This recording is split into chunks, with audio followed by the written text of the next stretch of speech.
I had just inherited a top 3 global corporation from my parents, but I immediately sold it for $800 billion to the company's competitor. Next, I generously spent $8 billion to buy 3 precious swords, $10 billion to own a meteorite, and $100 billion to invest in an abandoned mine. Everyone thought I was a prodigal son, but only I knew that in 10 months, spiritual energy would revive, ferocious beasts would mutate, gods and immortals would return, and myriad races would descend. When that time comes, money will become the most worthless thing. The things I am buying now will help me become an overlord in the apocalypse. On the top floor of the North Star Group headquarters, in a spacious and luxurious conference room, I sat at the chairman's seat, looking at the dozens of shareholders in the room. I announced that I would sell all the shares I held. It should be known that North Star is currently one of the top money-making companies in the world. Everyone thought I lacked vision. Only the third largest shareholder of the group, Leonard, gave a faint smile. Young people have the mindset of young people, he said. Withdrawing cash early to live happily isn't bad either. Outwardly, this person seemed to be speaking up for me. But in reality,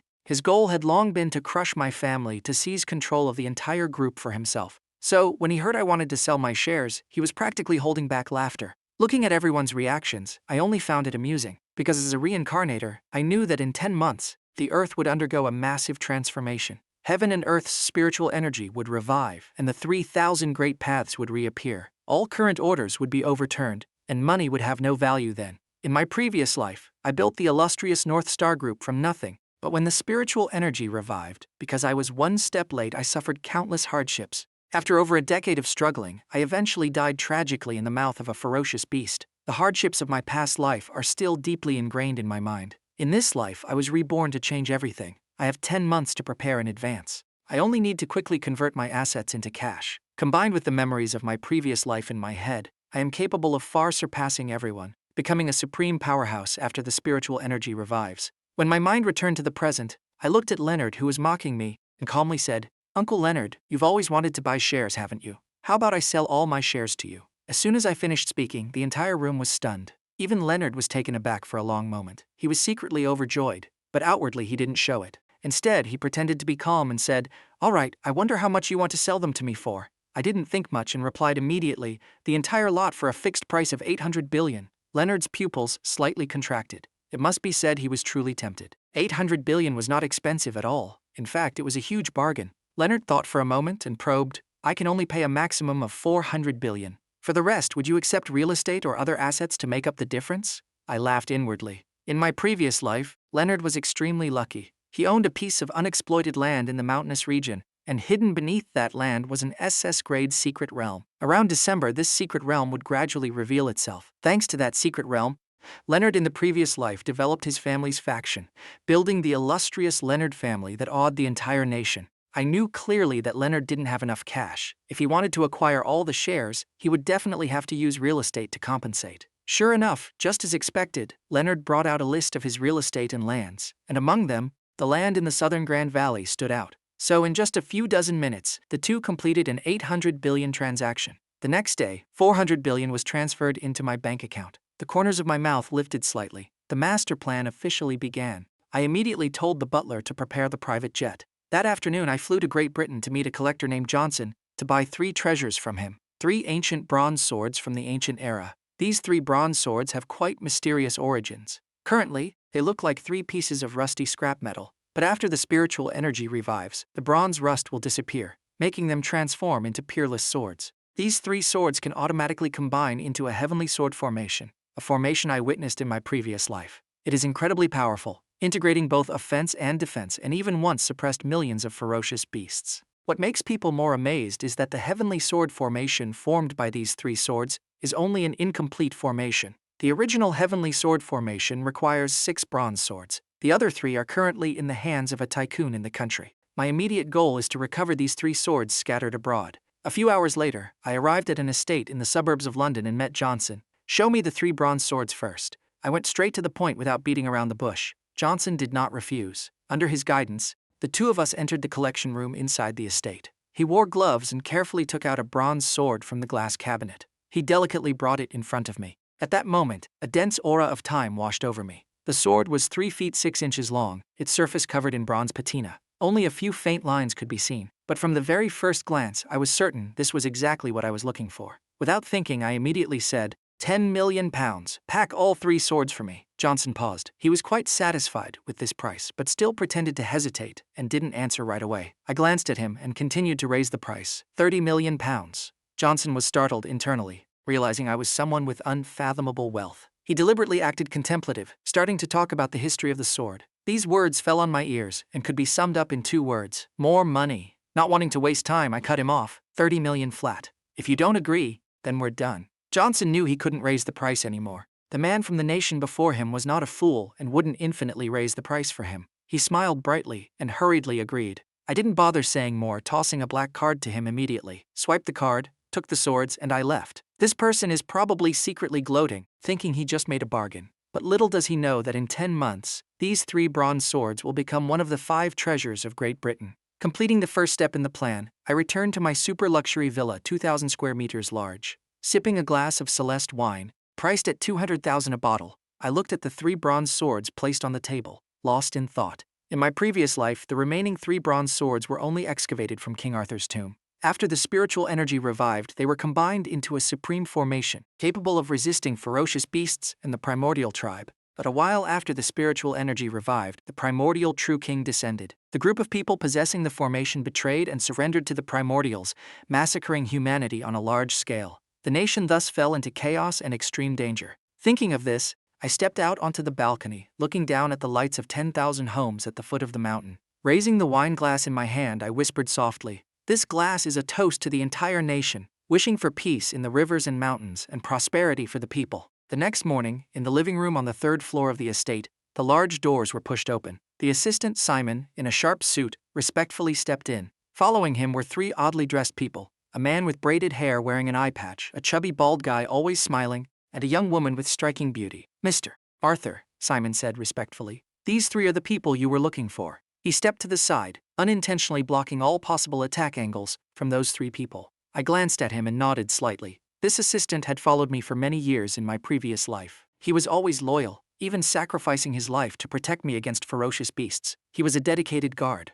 I signaled for the 3 of them to sit down, asking, "How may I address this young lady?" The girl unceremoniously plopped down on the sofa and said, "You can call me Shirley. That guy looking like a Caribbean pirate over there is my senior marshal brother, Thomas. The bald guy is my junior marshal brother, Rocky." Without spouting nonsense, she continued, "Mr. Arthur, we already understand your mission. King Arthur's tomb that you want to find, according to our analysis, is an extremely dangerous place. Even though Master Oakley and Master Easton are not in the nation and cannot participate in this operation, we believe we will not fail." I smiled faintly. "That's good then, I won't be long-winded either. What I need to find is..." Very quickly, all parties agreed on a price: 500 million to retrieve the remaining 3 bronze swords from King Arthur's tomb. After seeing the 3 tomb raiders off, Assistant Simon stood by my side, his eyes revealing suspicion and worry. "Mr. Arthur, can these people complete the mission?" I leaned against the sofa and said calmly, "No need to worry, success or failure doesn't matter. The important thing is if they fail, they will seek out Master Oakley and Master Easton. In the tomb raiding world, reputation and face are the most important things." Simon was startled and immediately understood.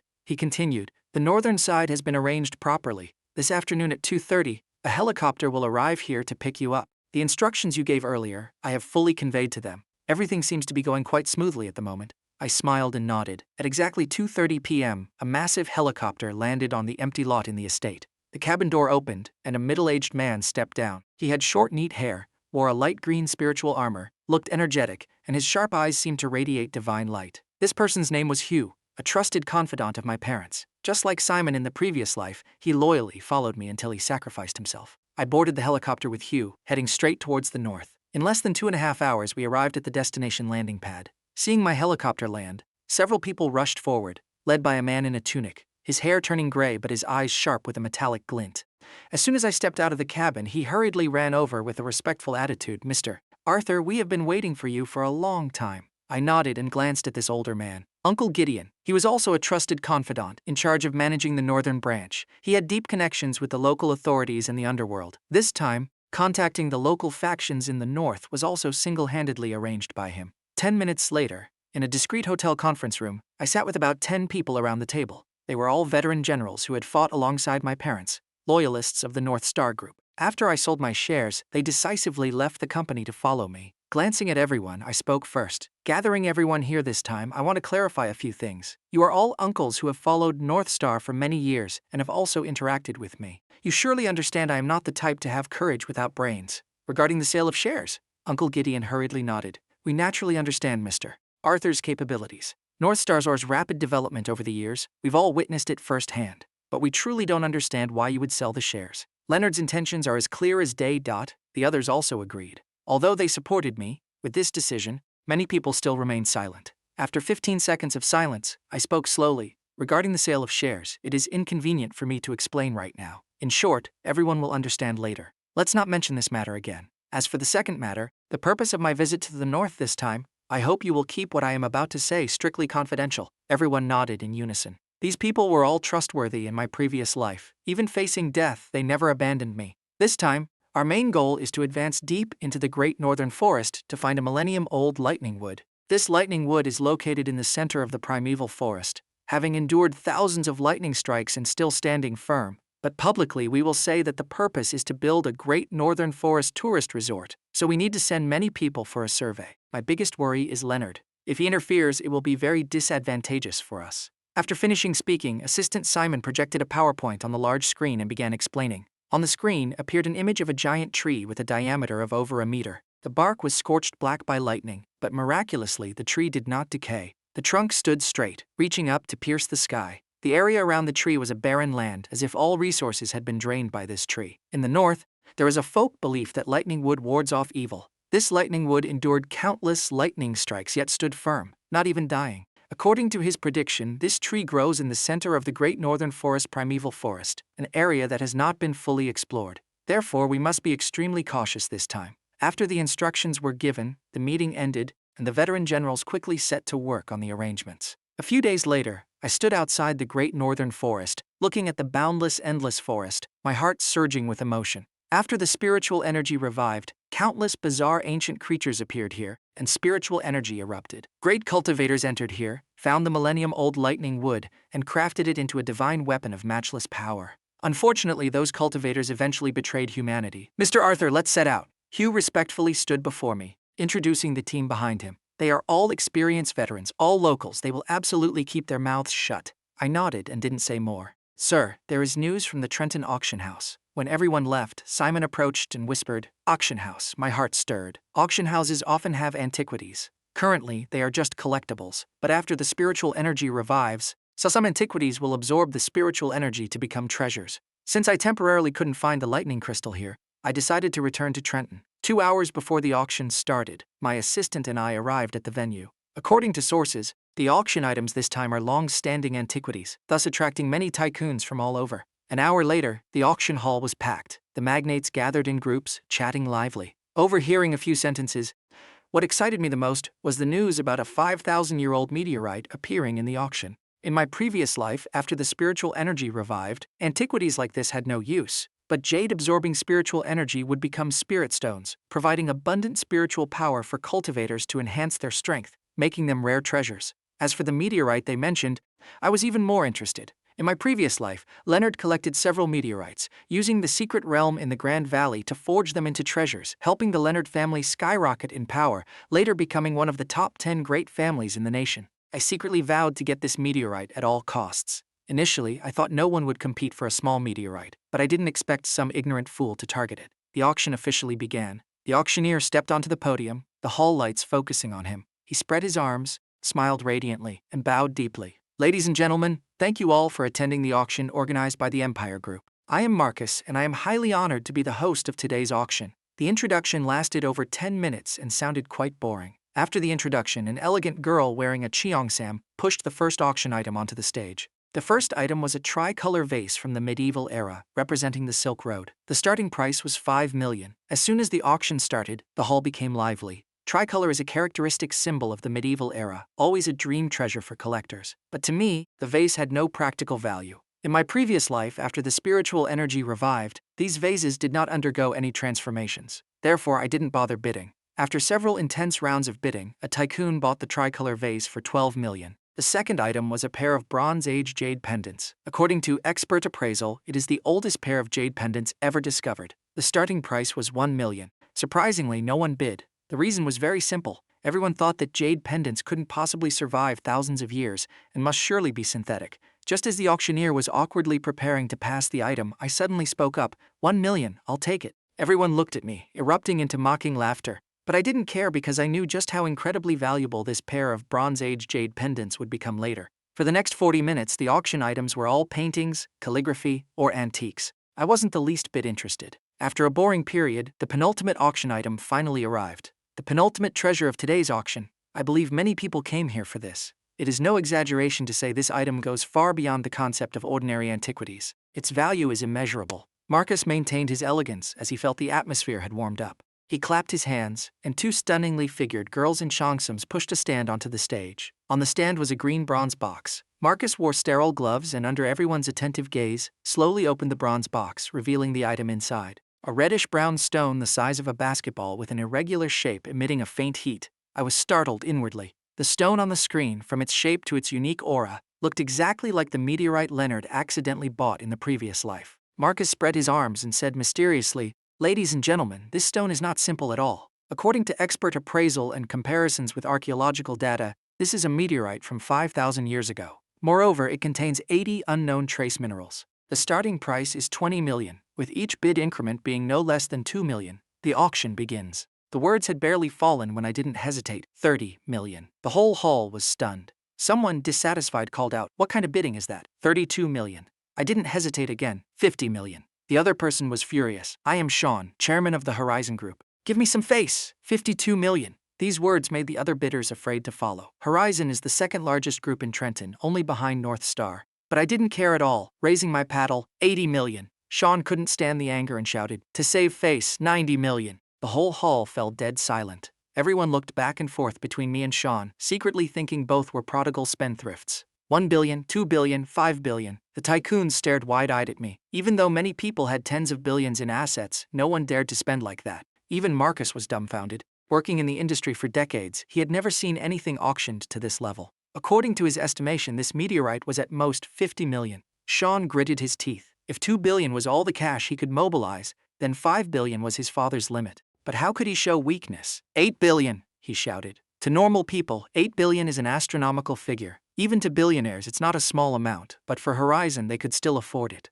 I was slightly surprised, but still coldly raised my paddle. 10 billion. The entire hall was so silent you could hear a pin drop. No one spoke anymore. Sean's face went pale and he slumped back into his chair, but right after he reacted and roared, "A worthless stone and 10 billion! Truly the prodigal son of North Star, the #1 fool in the nation!" Most people thought so too, but I was very satisfied with tonight's auction. Just as I was about to leave, Marcus suddenly called out, "Mr. Arthur, please wait a moment. Our chairman wishes to meet you." I didn't refuse and followed Marcus into the Empire building. In the luxurious office on the top floor, a refined middle-aged man stood up, wearing a gentle smile. I nodded and sat down on the sofa. The man introduced himself. "I am Stephen, chairman of Empire." I glanced at him faintly. Stephen is a business legend in the nation, single-handedly building the Empire Group, creating the Empire Building, almost monopolizing the nation's antiquities industry. Each year, the transaction fees alone reached trillions. After the spiritual energy revived, he was the first to discover the clues, starting to hoard jade, and later becoming the person owning the most treasures in the nation, providing significant support to the government. Inviting Mr. Arthur here this time is because Marcus mentioned you are very interested in long-standing antiquities. I have some things here that might meet your needs. Stephen sat down on the sofa, personally poured tea for me, and then took out 2 exquisite wooden boxes. Opening the boxes, inside were over a dozen dark red wooden pills the size of a finger, oval-shaped, looking exactly like the elixirs in cultivation novels. My pupils contracted slightly, my heart surging with excitement. These wooden pills look useless but are actually elixirs depleted of spiritual energy. After the spiritual energy revives, swallowing them will help increase one's cultivation realm rapidly. When the primordials gather, the ferocious beasts, and the flood dragons descend, these elixirs will become crucial tools for human cultivators to elevate their realms, becoming extremely rare. The quality is just average. I concealed my excitement, maintaining a calm expression. Stephen quickly smiled placatingly. I made a fool of myself, but I dare to guarantee these things are by no means ordinary. How about this? I wish to make friends with Brother Arthur. These elixirs, 5 million each. What do you think? I glanced at him, wild with joy inside, but still pretended to be reluctant. All right, how many does Chairman Stephen have? I'll buy them all. In the end, I bought 100 pills, each for 5 million. Leaving the Empire building, I returned to the estate to continue planning. About 3 months before the spiritual energy fully revives, strange phenomena will begin appearing in the world, attracting the attention of some major factions. Therefore, I must complete all layouts within the next 3 months to seize the initiative. Next, taking advantage of this free time, I decided to go to Northshire. According to memories from my past life, after the spiritual energy revived, many cultivation technique manuals appeared in Lucas Village, an ancient town in Northshire. The strange thing was that other places rarely had this phenomenon. Later, someone investigated and discovered that in this place, there was a crazy old man with unkempt hair and a full head of white hair. Before the spiritual energy revived, he traveled everywhere peddling martial arts manuals. Normal people just considered him a crazy scammer, so naturally no one bought them. But after the spiritual energy revived, those manuals turned out to be genuine cultivation techniques that could be practiced. My next goal is to find this crazy old man at all costs. At a street corner in the ancient town of Northshire, I sat eating a bowl of noodles every day, waiting patiently here. Finally, after 4 days, that old man appeared. He walked unsteadily with a cane, carrying a cloth bag on his back. He casually found a spot to sit on the ground and opened the cloth bag. The old books inside fell out. He started shouting loudly, look here, Divine Martial Arts Manuals, a once-in-a-thousand-years opportunity.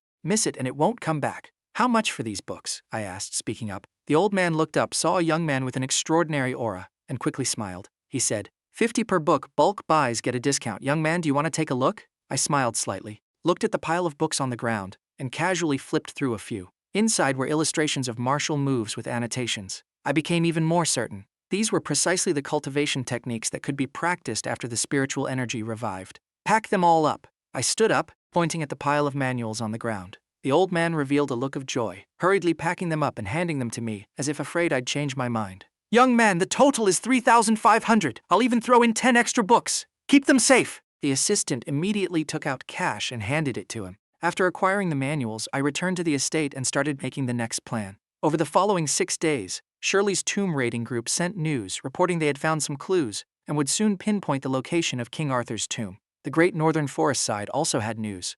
They had found some lightning wood trees, but the quality didn't meet the requirements. Nevertheless, they promised that since they had found lightning wood, they would definitely find the millennium-old lightning wood. With this news, I wasn't too rushed, because I was waiting for another piece of good news. Knock, knock, knock. Assistant Simon pushed the door open and entered, holding a tablet in his hand, a joyful expression on his face. Mr. Leo has taken the bait. My eyes lit up. At this moment, in the largest nightclub in Trenton, a young man wearing a dress shirt, his hair dyed blonde, was standing next to an incredibly beautiful girl who was still fast asleep. This young man was exactly Leo, the son of the North Star Group's chairman, Leonard. Because he lacked ability, Leonard completely kept him out of any of the group's affairs. Furthermore, Leonard wanted to promote an illegitimate son, Luke, to be the vice president of finance, taking control of the group's finances. This was something Leo couldn't endure. So at night he went to the nightclub to seek pleasure. Just then the private room door was pushed open. The person's entering was the nightclub owner, Seth, an old acquaintance of Leo. Seth approached, looked at the sleeping girl and suddenly cried out, "Young Master Leo, I'm afraid something bad has happened." Leo frowned and stood up. "What do you mean?" Seth, with a solemn face, looked at Leo and lowered his voice. "Young Master Leo, do you know who that sleeping girl is?" Leo sneered, dismissively. "Isn't she the music department beauty of Trenton University? What's the big deal?" Seth stared at him, enunciating each word. "She is clearly Diana, the only daughter of Dennis, the director of the Trenton Finance Bureau. She is the jewel in his palm, considered the white lily of Trenton's high society." Leo froze, then immediately cursed at Seth. "What are you trying to say? Are you trying to mess with me?" Seth sighed. "Young Master Leo, it's not like I know her either. There was a missing person notice issued last night. We compared the photos and realized." Saying that, he opened his phone and showed the missing person notice to Leo. Leo glanced at it, his scalp going numb, absolute panic filling his heart. The daughter of the Finance Bureau director. This was no joke. If her family found out, he would be doomed. Leo was completely panicked and lost his bearings. He would rather not get treatment than seek help from his family. "What do I do, Boss Seth? I beg you. You have to help me." Leo's attitude did a full 180-degree turn. The corner of Seth's mouth flashed a mocking smile, but he instantly turned serious. "Young Master Leo, our hands are tied too. This matter definitely can't be hidden. This is the Finance Bureau director's daughter. Then what do I do? What do I do?" Seth pretended to ponder for a while before speaking slowly. "There's a way. Diana really likes antiquities. If you sell or gift her a few antique items, perhaps she will keep it a secret." Leo was stunned, then thought to himself that he was also a collector. Giving away a few antiquities shouldn't be hard. He hurriedly nodded. "No problem, Boss Seth. I'm relying on you to arrange it." Seth nodded. "Young Master Leo, for now just pretend you don't know anything. Do what you normally do and wait for my news." A few days later, a girl wearing a long purple dress, her hair flowing down, It was precisely Diana, the daughter of the Trenton Finance Bureau director, arrived at Leo's house. Leo put on a flattering act. I heard Miss Diana likes antiquities. If you need anything, just say it straight. If you're interested, you can check out my collection room. Diana sat on the sofa, thought for a moment, and nodded. Leo led her out of the room, turning left and right through the hallways to his collection room. As the door opened, a magnificent space appeared. The collection room was over 600 square meters, filled to the brim with precious ancient swords and calligraphy. Leo showed a proud expression and started introducing each item. But after he finished his introductions, Diana remained silent. Young Master Leo, these items are indeed precious, but they aren't old enough. For me, they aren't Western Han-era goods. Check if you have anything more valuable. If not, you know the consequences. Leo panicked and hurriedly said, there is a treasure I bought from a temple in Tibet. No one knows its exact origin. I almost forgot. Let me get it right away. He wiped the sweat from his forehead, walked to the corner of the room, opened a safe and took out a box. Inside was a pitch-black Bodhi seed the size of a finger, looking quite ordinary on the surface. Leo carefully held the Bodhi seed and said, that year when I was traveling in Tibet, I visited a temple. A high monk told me that this Bodhi seed is very rare. When the time is right, it will shine brilliantly. He told me to keep it safe. Diana glanced at it, disappointed. So ordinary looking. What's there to brag about? Leo hurriedly rebutted. Miss Diana, you shouldn't say that. Even though this Bodhi seed looks withered right now, I believe there's definitely something special about it. It's just that we haven't discovered how to use it yet. Diana looked impatient. All right then, if you have nothing good, sell me this Bodhi seed. I guarantee no one will know about last night. Leo was taken aback but quickly said, to be honest, I bought this Bodhi seed for a very high price. Moreover, I have an affinity with it, so I'm really reluctant to sell it. Diana shot him a cold glare. Leo immediately panicked. All right, fine. As long as Miss Diana promises not to reveal what happened last night, I will sell it to you. That night, at my estate, when the assistant brought the Bodhi seed over, I smiled with satisfaction. This Bodhi seed looks like nothing special, but after the spiritual energy revives, it will become a true treasure, playing a crucial role in raising my cultivation. Mr. Arthur, according to news from our people, we heard that when Leo bought this Bodhi seed, a high monk once told him that it would shine at a special time, Simon respectfully reported. My eyes lit up. He knew this 3 years ago? Who was that high monk? It seems I must meet him once. Who knows, I might find more useful treasures. I'll get ready and fly straight to Tibet tomorrow morning. Remember to keep this a secret. Based on the gathered information, I headed to the origin place of the Bodhi seed, Dragon Cliff Temple. Looking at the signboard in front of the temple gate, my heart stirred. So this was the place. According to my past life's memories, Dragon Cliff Temple was the first place to be attacked by ferocious beasts after the spiritual energy revived. When the beast hordes surged, humanity suffered heavy losses. But the monks at Dragon Cliff Temple,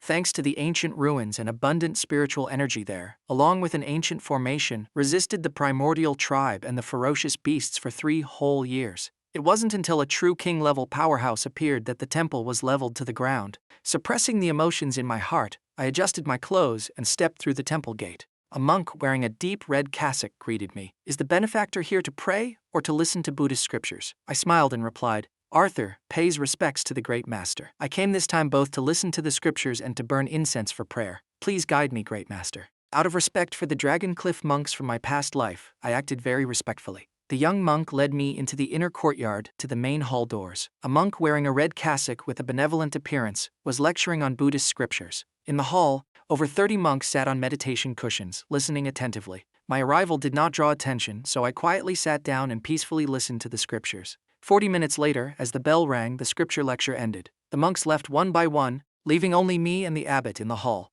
I spoke straightforwardly. Greetings, great master. I came to Dragon Cliff Temple this time because Arthur has a matter to ask. I hope the great master will enlighten me. The abbot smiled, raising his hand. Please speak, benefactor. Do not hesitate. The Buddhist gate tells no lies. 3 years ago, the great master gifted a withered Bodhi seed to a young man. Today, fate has brought it into my hands. I want to ask where that Bodhi seed came from. I went straight to the point. The abbot pressed his palms together. It seems the benefactor has an affinity with it. That Bodhi seed was accidentally picked up by this poor monk on the mountain.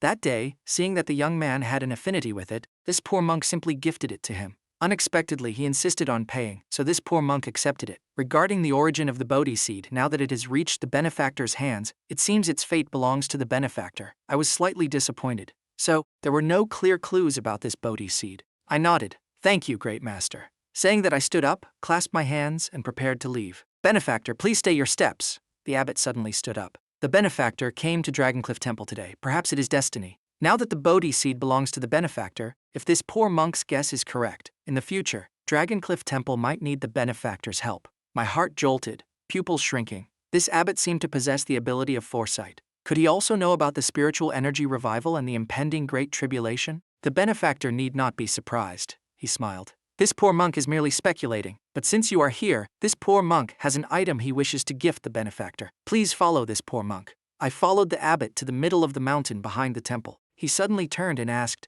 "Benefactor, what do you think of the terrain of this mountain?" I stood halfway up the mountain looking down. The winding, interconnected mountain ranges looked like a giant dragon coiling itself. The abbot smiled without speaking, then pointed at the mountain peaks above. I looked up, squinting, and was startled. The surrounding peaks above my head looked like a dragon soaring in the sky. "Great master, may I ask?" The abbot waved his hand. This poor monk once accidentally picked up an item halfway up this mountain, but unable to see through its profound mysteries, I kept it hidden. Saying that, he bent down, parted a patch of dry grass, and took out a pitch-black dragon-shaped stone, handing it to me. "This item has an affinity with the benefactor. Today, this poor monk gifts it to you. I hope that in the future, the benefactor can lend Dragoncliff Temple a hand and not let this place turn into dust." My heart grew even more astonished. This high monk had seemingly reached a profound realm, knowing in advance about the spiritual energy revival. I nodded. "Please rest assured, great master. If that day comes, Arthur will definitely assist." The abbot nodded slightly. I suddenly remembered something and said, "To be honest, coming here this time, I also wanted to take one more item. If it were an ordinary person, this action of mine might be seen as greedy and insatiable. But the abbot of Dragoncliff Temple did not get angry, nor did he think my request was excessive. He merely smiled. "What item?" "It is a rope that water and fire cannot invade. Swords and blades cannot cut, pure strength cannot break, with extremely high durability." The mountain wind blew past. The abbot suddenly retracted his smile, his face turning solemn as if asking about a matter concerning the destiny of the world. "Benefactor, have you thought this through?" I looked at him, my eyes firm and filled with reverence, and nodded. The abbot fell into deep thought, looking at the giant dragon-like mountains, then at me. Finally, as if making a decision, he spoke slowly. "Since that is the case, if the benefactor has decided, this poor monk will say no more. This rope is a special item. Once you use it, you must bear all associated karma. In the future, if you can fully utilize it, do not forget your original intention. That would be best." I nodded. "I will certainly not disappoint your expectations." According to my past life's memories and deductions, Dragoncliff Temple had an extraordinary origin. It was said the temple had existed for over a millennium, enduring countless renovations, yet still standing tall. After the spiritual energy revived, the mountain peak here transformed into a flourishing ancestral dragon, its soul and bones stretching endlessly. At the foot of the mountain, a tiger's roar shook heaven and earth. Dragoncliff Temple, thanks to its ancient and weather-beaten relics, absorbing the spiritual energy of heaven and earth, resisted countless waves of attacks from ferocious beasts and the primordial tribe, shielding the temple for many years. That afternoon, after having a vegetarian meal and listening to scriptures at the temple, I followed the abbot to the meditation room. He took a rope from the corner of the room, about 2 meters long. "Benefactor, this must be the rope you want." I took the rope carefully, touching and observing it. Besides its astonishing elasticity, the rope had nothing special about it. But from the aura radiating from it, I was almost certain this was the precursor treasure for when the spiritual energy revives. "Thank you, great master," I said. "If one day Dragoncliff Temple falls into disaster, Arthur will definitely step forward to assist." The abbot closed his eyes and sat on the meditation cushion, saying nothing more. I slowly stood up, left the meditation room, and with my assistant, embarked on the journey back. But I didn't know that right after I left, a monk entered the meditation room and discovered the abbot had passed away. That day, Elder Master Fabian of Dragoncliff Temple passed away. Temples all over the country were shaken, and countless high monks silently prayed for his soul. When I returned to Trenton and heard this news, my heart couldn't help but throb. I immediately understood. Elder Master Fabian had foreseen his destiny, and with no lingering attachments, he finally ascended, truly entering the gate of emptiness. Time flowed like water, and in a blink of an eye, a month passed. During this time, thanks to the memories from my past life, I continuously spent tens of billions buying countless antiquities across the nation, filling up an entire room. At the same time, the news about me spending money like water, blowing through over 100 billion in cash, spread all over Trenton. From a top young entrepreneur of the North Star Group, I now became a prodigal son in everyone's eyes. In just 2 short months, my image completely changed. Simon held a tablet, reading aloud the online criticisms against me. Facing the overwhelming wave of public opinion and malicious slander, I knew clearly in my heart, it was either manipulated by Leonard and the major corporations behind the scenes, or it was the reporters and editors wanting to grab some traffic. They used this to drive North Star's stock price soaring. I swirled the wine in my glass, my heart as calm as a lake's surface. Regarding Leonard's abilities, I understood them too well. He lacked the stature to expand, lacked the power to defend a city, and his strategic vision was far inferior. The leaders of the major corporations only knew how to speculate for profit, creating short-term waves, With him as the chairman, the North Star Group could only go downhill. But these things were no longer important. In just 6 months, wealth and corporations would be nothing more than waste paper. I turned my head and smiled mysteriously at Assistant Simon. Tell him to use all media resources, collaborate with social network platforms, and invest heavily to push this wave even higher. Let this fire burn even fiercer. Simon looked at me in surprise, his face full of doubt, but didn't ask much and left the room. My plan was actually very simple. My current actions had attracted widespread attention, which was highly disadvantageous for the subsequent arrangements, especially important matters like the millennium-old lightning wood or King Arthur's tomb. Instead of letting others scrutinize me, it was better to push the storm higher myself, solidifying my image as a prodigal son. When the time comes, no matter what I do, no one will pay much attention, and gradually people will forget about me. Sure enough, under Simon's arrangements, 10 major livestream platforms and 8 top social networks simultaneously posted news and videos about me. Bloggers began analyzing and commenting, solely focusing on the story of Arthur selling his shares, squandering his fortune, and spending recklessly. From the #1 business genius in the nation, I had become a regrettable prodigal son. Public opinion was full of mockery and curses. Some analyses even seemed very convincing. Sitting at home looking at the overwhelming sarcasm, I smiled faintly. The goal had been achieved. From now on, the name Arthur will forever be tied to the title prodigal son. Even if I did something weird, it wouldn't cause any major waves. The image was set. Next, I started thinking about the issues when the Great Tribulation arrives. Standing in the room, I touched the wall's touchscreen and ordered, "Little boy, open the information about the abandoned mine in Winston City." My assistant and I went to the mine and met the person in charge in a makeshift guardhouse. In the past, this used to be the largest mine in Winston City. The person in charge, called Uncle Victor, was once an illustrious boss who made a lot of money and knew many big figures in Winston City. But a strange event happened. The special stones in the mine could no longer be extracted. Since then, the mine collapsed with no source of income, but the annual land lease still had to be paid in full. Uncle Victor fell from heaven into the abyss overnight. He lost all his wealth. His car and house were mortgaged, his wife divorced him, and his friends abandoned him. No one wanted to take over this abandoned mine. Uncle Victor had nowhere else to go and had to stay here day by day, hoping that one day the mine would yield precious ores again. In the shabby room, I looked at the destitute middle-aged man in front of me and politely extended my hand to greet him. Uncle Victor. Uncle Victor was doubtful but still wiped his hand on his shirt and gently shook my hand. "Hello, young man. Please sit. The place is cramped. I hope you don't mind." Uncle Victor smiled wryly and then called out, "Dave, make some tea!" A young teenager sat up from the bed, put his phone down and started boiling water. I glanced at him, a gleam of light flashing in my eyes. If I'm not mistaken, this Dave is someone born with divine strength, possessing boundless power. After the spiritual energy revived, he relied on his extraordinary strength to protect Winston City against the ferocious beasts. My nephew didn't get a chance to study, so his family sent him here to gain some experience. Uncle Victor smiled, offering me a cheap double happiness cigarette, then lighting one for himself, puffing clouds of smoke. "Looking at your aura, you must be a boss. Coming to this ruined place, just say whatever is on your mind." I didn't hesitate to light the low-quality cigarette, blowing out a smoke ring like a seasoned smoker. In the past, Victor, the overlord of the Winston City mining industry, the #1 figure in the field.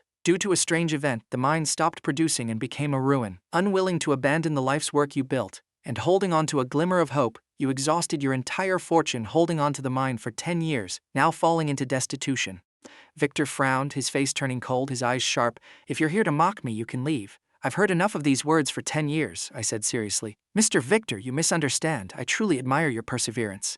I want to buy this mine for 10 billion, but you retain the autonomous management rights. All operations will be carried out by you. Additionally, I will provide another 20 billion in cash for you to use freely." Victor was astonished, his face displaying complex emotions, both suspicious and stunned. "Why should I trust you?" In his eyes, no matter what corporation I belonged to, spending 30 billion in cash was an absurd tale. "I am Arthur," I smiled lightly. Victor jolted. "You're Arthur? The #1 prodigal son of the nation?" I didn't reply, continuing. "My request is very simple. 10 billion to buy the ownership of the mine, but you get to enjoy 10% of the shares. The remaining 20 billion, you can use freely for 5 months. I want to see a completely brand new mine. After 5 months, the operational rights belong to me, but you still enjoy the dividends. Besides, Dave will stay to assist, with a salary of 100,000 a month." Victor's jaw dropped, unable to close for a long time. Finally he sighed. It seems the newspapers were right. I remained silent, but my heart was wild with joy. After the spiritual energy revives, this abandoned mine will continuously produce spirit stones, becoming one of the most precious resource sources.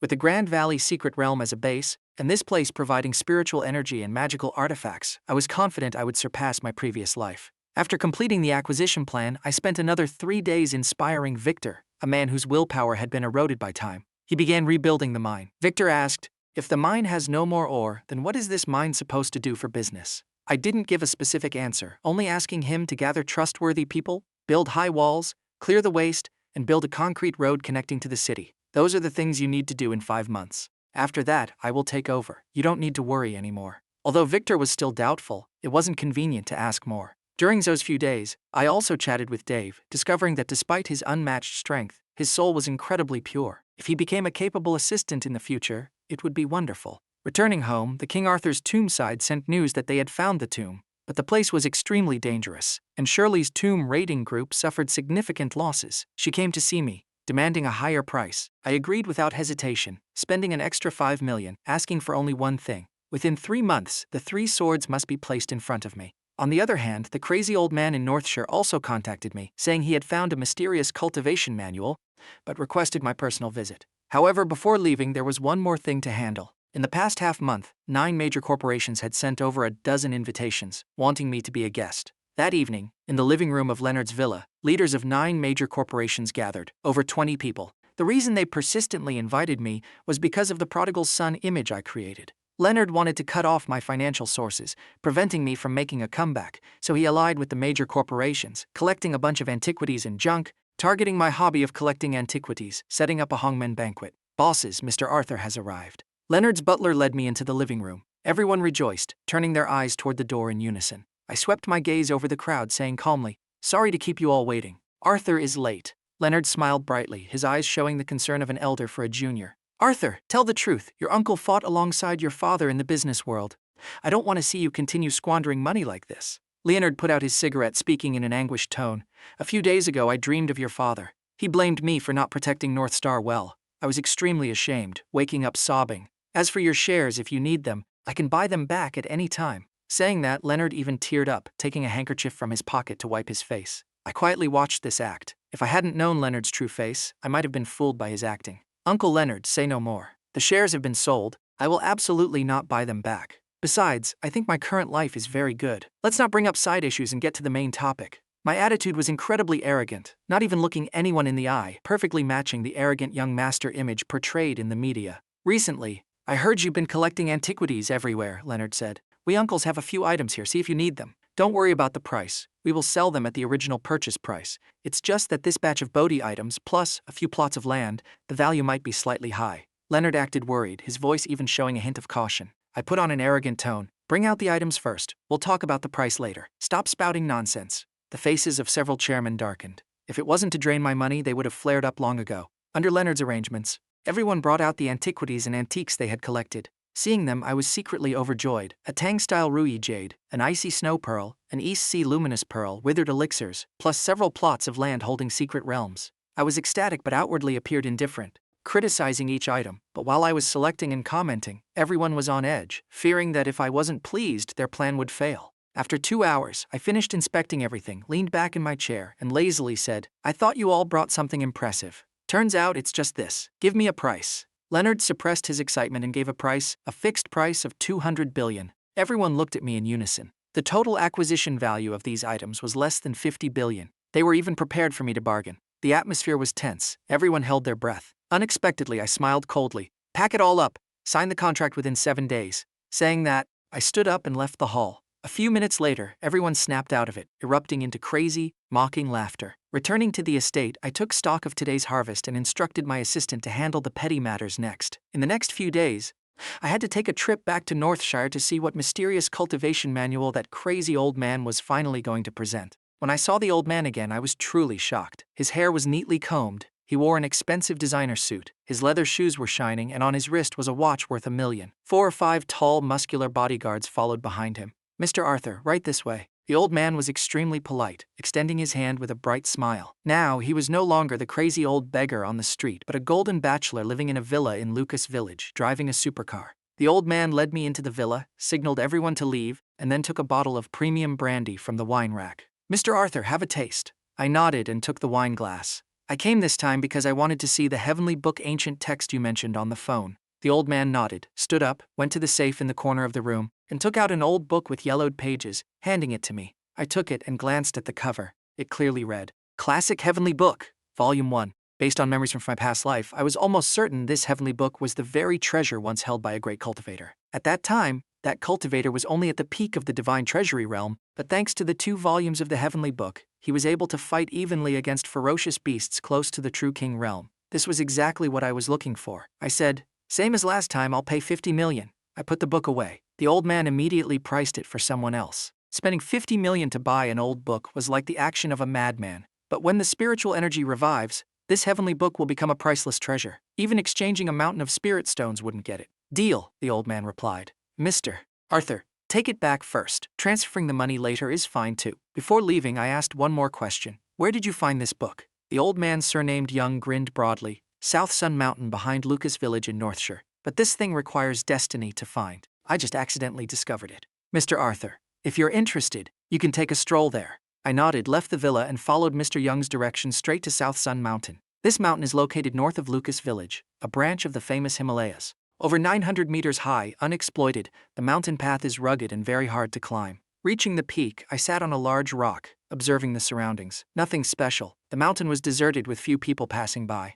Besides plants and wildlife, there was nothing noteworthy. After half an hour of resting, I was about to leave when I suddenly saw a figure climbing the mountain. My pupils contracted. The person had white hair, wore a black Taoist robe, held a whisk, carried an ancient sword on his back, and wore a blue lotus Taoist hat. On the rugged mountain path, he walked as fast as flying, as lightly as walking on flat ground. The Taoist saw me and also froze. He clearly didn't expect someone to be on South Sun Mountain. He didn't know me, but I recognized him. Master Henderson, the abbot of the White Cloud Temple, a pinnacle figure of the Taoist sect. 10 years after the spiritual energy revived, he appeared and killed a true king powerhouse of the primordial tribe with a single sword strike, shaking the entire nation. "Greetings, Taoist Master Henderson." I clasped my hands, extremely respectful. The master was slightly startled, returning the greeting with a surprised expression. "This poor Taoist usually resides in the eastern extreme sea and rarely sets foot inland. How does the benefactor know this poor Taoist?" I blinked and smiled. "Perhaps it is destiny." Henderson laughed loudly. "Well said, destiny. It seems meeting here today is also destiny. If this poor Taoist guesses correctly, the classic heavenly book has fallen into the benefactor's hands, am I right?" My heart stirred. Could it be that even at this moment, Henderson had seen through the celestial secrets, knowing about the 2 heavenly books and even the spiritual energy revival in the future? But knowing his character well, I didn't hide it and nodded. "The heavenly book is in my hands. Does the Taoist master wish to take it back?" Henderson shook his head and smiled. "No, the classic heavenly book inherently has mysterious origins. Only those with destiny can possess it. Since the benefactor has obtained it, how could this poor Taoist ask for it back? Keep it safe. Who knows? One day it might be needed. Just hope the benefactor does not forget your original heart and mission." I was amazed inwardly. Clearly, Henderson knew something. Hesitating for a moment, I asked, "Please enlighten me, Taoist master. What is so special about this South Sun Mountain?" Henderson's eyes flashed. He waved his whisk. "Celestial secrets cannot be revealed. Little friend, today you and I meeting here is destiny. If there is a chance in the future, perhaps we will meet again." Finishing his words, his figure flashed, rapidly descending the mountain. I quickly looked, but in the blink of an eye, his figure was nowhere to be seen. Time flew by. A month had passed since the trip to South Sun Mountain. During this time, all my projects progressed smoothly. At this moment, good news came from the Great Northern Forest. They finally found the millennium-old lightning wood. Hearing the news, I immediately boarded the helicopter piloted by Hugh, arriving at the Great Northern Forest at top speed. At an abandoned workshop at the foot of the mountain, I saw the millennium-old lightning wood. The tree was up to 3 meters tall with a diameter of about 40 centimeters. The outer bark was pitch black, scorched by lightning, but contained a faint gray aura. I was thrilled, recalling my past life where this lightning wood was acquired by a major family in the nation and forged into an immortal spear. Every time it was swung, divine light flashed and thunder shook the heavens. I reached out to touch the rough surface of the lightning wood. Looking at the manager standing aside with a welcoming smile, I took out a black card and handed it to him. 5 million. The transfer will be done tonight, and your people can withdraw it. This is an extra million as a bonus. But I have one request. Everything must be kept secret for at least 3 months. Can you do that?" The manager was overjoyed and hurriedly nodded. "Rest assured, boss. My people are all locals from the mountains who rarely interact with the outside world, absolutely trustworthy." After dealing with the lightning wood matter, I stayed in the north for a few more days, finding some more necessary things before bringing everything back to Trenton. Just as I got off the helicopter, the assistant hurriedly reported good news. "Sir, there is news from the Empire Group. They have collected 10,000 withered elixirs." My eyes lit up, instantly energized. These elixirs would become crucial treasures later on, even without cultivation. Just swallowing one pill, even a pig could reach the peak of the Divine Treasury realm. "Let's go see it immediately." That afternoon, I arrived at the Empire building. Unlike last time, this time Chairman Stephen's face showed signs of anxiety. Mr. Arthur, recently I've heard a few rumors. The future situation, I fear, is not optimistic. Stephen looked at me, both doubting and probing, his voice full of worry. I didn't answer directly, calmly asking, "What news has the chairman heard?" Stephen stood up, sat down on the sofa and shook his head. "Nothing specific, just friends telling me that a major event might happen in the future, affecting the whole world. Recently, when I went to Riverdale to buy antiquities, I accidentally discovered a few ancient families appearing. They are also collecting antiquities. Normally, these families absolutely do not participate in the antiquities industry, so I guessed if a major event is about to happen, prompting them to act simultaneously." My expression didn't change, but inside I was stirred. In my previous life, mysterious factions started buying antiquities and lands containing secret realms, but that wasn't until 7 or 8 months later. Now, with 4 months left until the spiritual energy revives, the ancient families had started acting earlier than I predicted. "Don't worry, Chairman," I said. "When the soldiers come, the general will block them. When the flood comes, the earth will dam it." Not wanting to get entangled in this topic, I continued, "Chairman, regarding this batch of withered elixirs, I will still buy them all at the same price as last time." Stephen nodded, signaling his assistant to bring the wooden boxes in. Inside were dozens of withered elixirs. This time the total was over 10,000 pills. Still the same price, 5 billion. Stephen tried to maintain his role as a merchant. This transaction brought a profit of 4 billion, enough for him to ignore his doubts about the appearance of the ancient families. I smiled, nodded, and prepared to leave. Before leaving, Stephen suddenly asked, "Mr. Arthur, the things you've been doing recently have cost tens of billions. Everyone knows I shouldn't speak too much, but I still must say one thing. The ancient families are not like the 9 major corporations. If you have conflicts with them in the future, please try to endure it." Stephen clearly treated me as a friend. From a business partner, I had become someone he trusted. Besides the massive profits I brought, he vaguely felt that I would become a prominent figure in the future upheaval. This feeling was hard to explain, but he believed it. No matter what, the Empire Group would always stand with Brother Arthur. I nodded, looking at him with deep gratitude. According to my past life's memory, the Empire Group later joined the official organization of the nation, assisting in resisting ferocious beasts, constraining local factions, and maintaining order worthy of respect. If I could have their support in the future, it would be a major advantage. In a secret pavilion in Riverdale, a group of people was meeting. On the main seat, a man over 60 with snow-white hair leaned against the Grand Tutor chair, his eyes half closed. He exuded a majestic aura without needing to show anger. This was Morgan, the head of the Morgan family, the #1 ancient family in Riverdale, father of Matthew Morgan. Below were the core members of the Morgan family. The Morgan family had rooted itself in Riverdale for hundreds of years, possessing a colossal enterprise and astonishing wealth. They were even once capable of standing against the Riverdale Financial Alliance. More than half of the chairmen of major corporations here were people of the Morgan family. After a month of effort, we have acquired over 100 antiquities and calligraphy paintings, along with 3 mines. Matthew Morgan sat below, respectfully looking at the old man, his eyes gleaming with anticipation. Morgan slowly opened his eyes, glanced at his son, and said coldly, "What are you rushing for?" After a moment, he continued, "According to the prophecy, we still have at least 3 months. If our Morgan family knows this news, other great families surely know too. Recently, many people have taken action, but if we rush too much, we will easily alert the snake. The other great families haven't acted yet. Aren't they also waiting for the final moment?" Hearing this, the people of the Morgan family had an epiphany. 3 months was enough for them to prepare thoroughly. At the same time, in Hanzhong, the head of the Lewis family frowned as he listened to reports from his subordinates, slightly annoyed. "Don't be so anxious. There are still 3 months. Old Morgan and the others haven't moved yet. Don't act rashly and alert the snake." The managers below hurriedly agreed but still felt anxious. After all, there were only 3 months left. At the same time, all 10 great families of the nation were holding secret meetings to discuss the major event. 3 months later, a mysterious faction named Oracle quietly infiltrated the great families, instigating them to start their layouts. As a reincarnator, I knew in advance that the great families would act. In the previous life, under the instigation of the mysterious faction, they took a step ahead, hoarding a large amount of antiquities in secret realms, monopolizing all resources after the spiritual energy revived. That mysterious faction was precisely the lackeys of the primordial tribe, planted within humanity, leading the great families step by step down the path of destruction. Fortunately, the nation's government timely realized the problem and intervened to prevent the disaster from spreading widely. But in this life, I am 5 months ahead.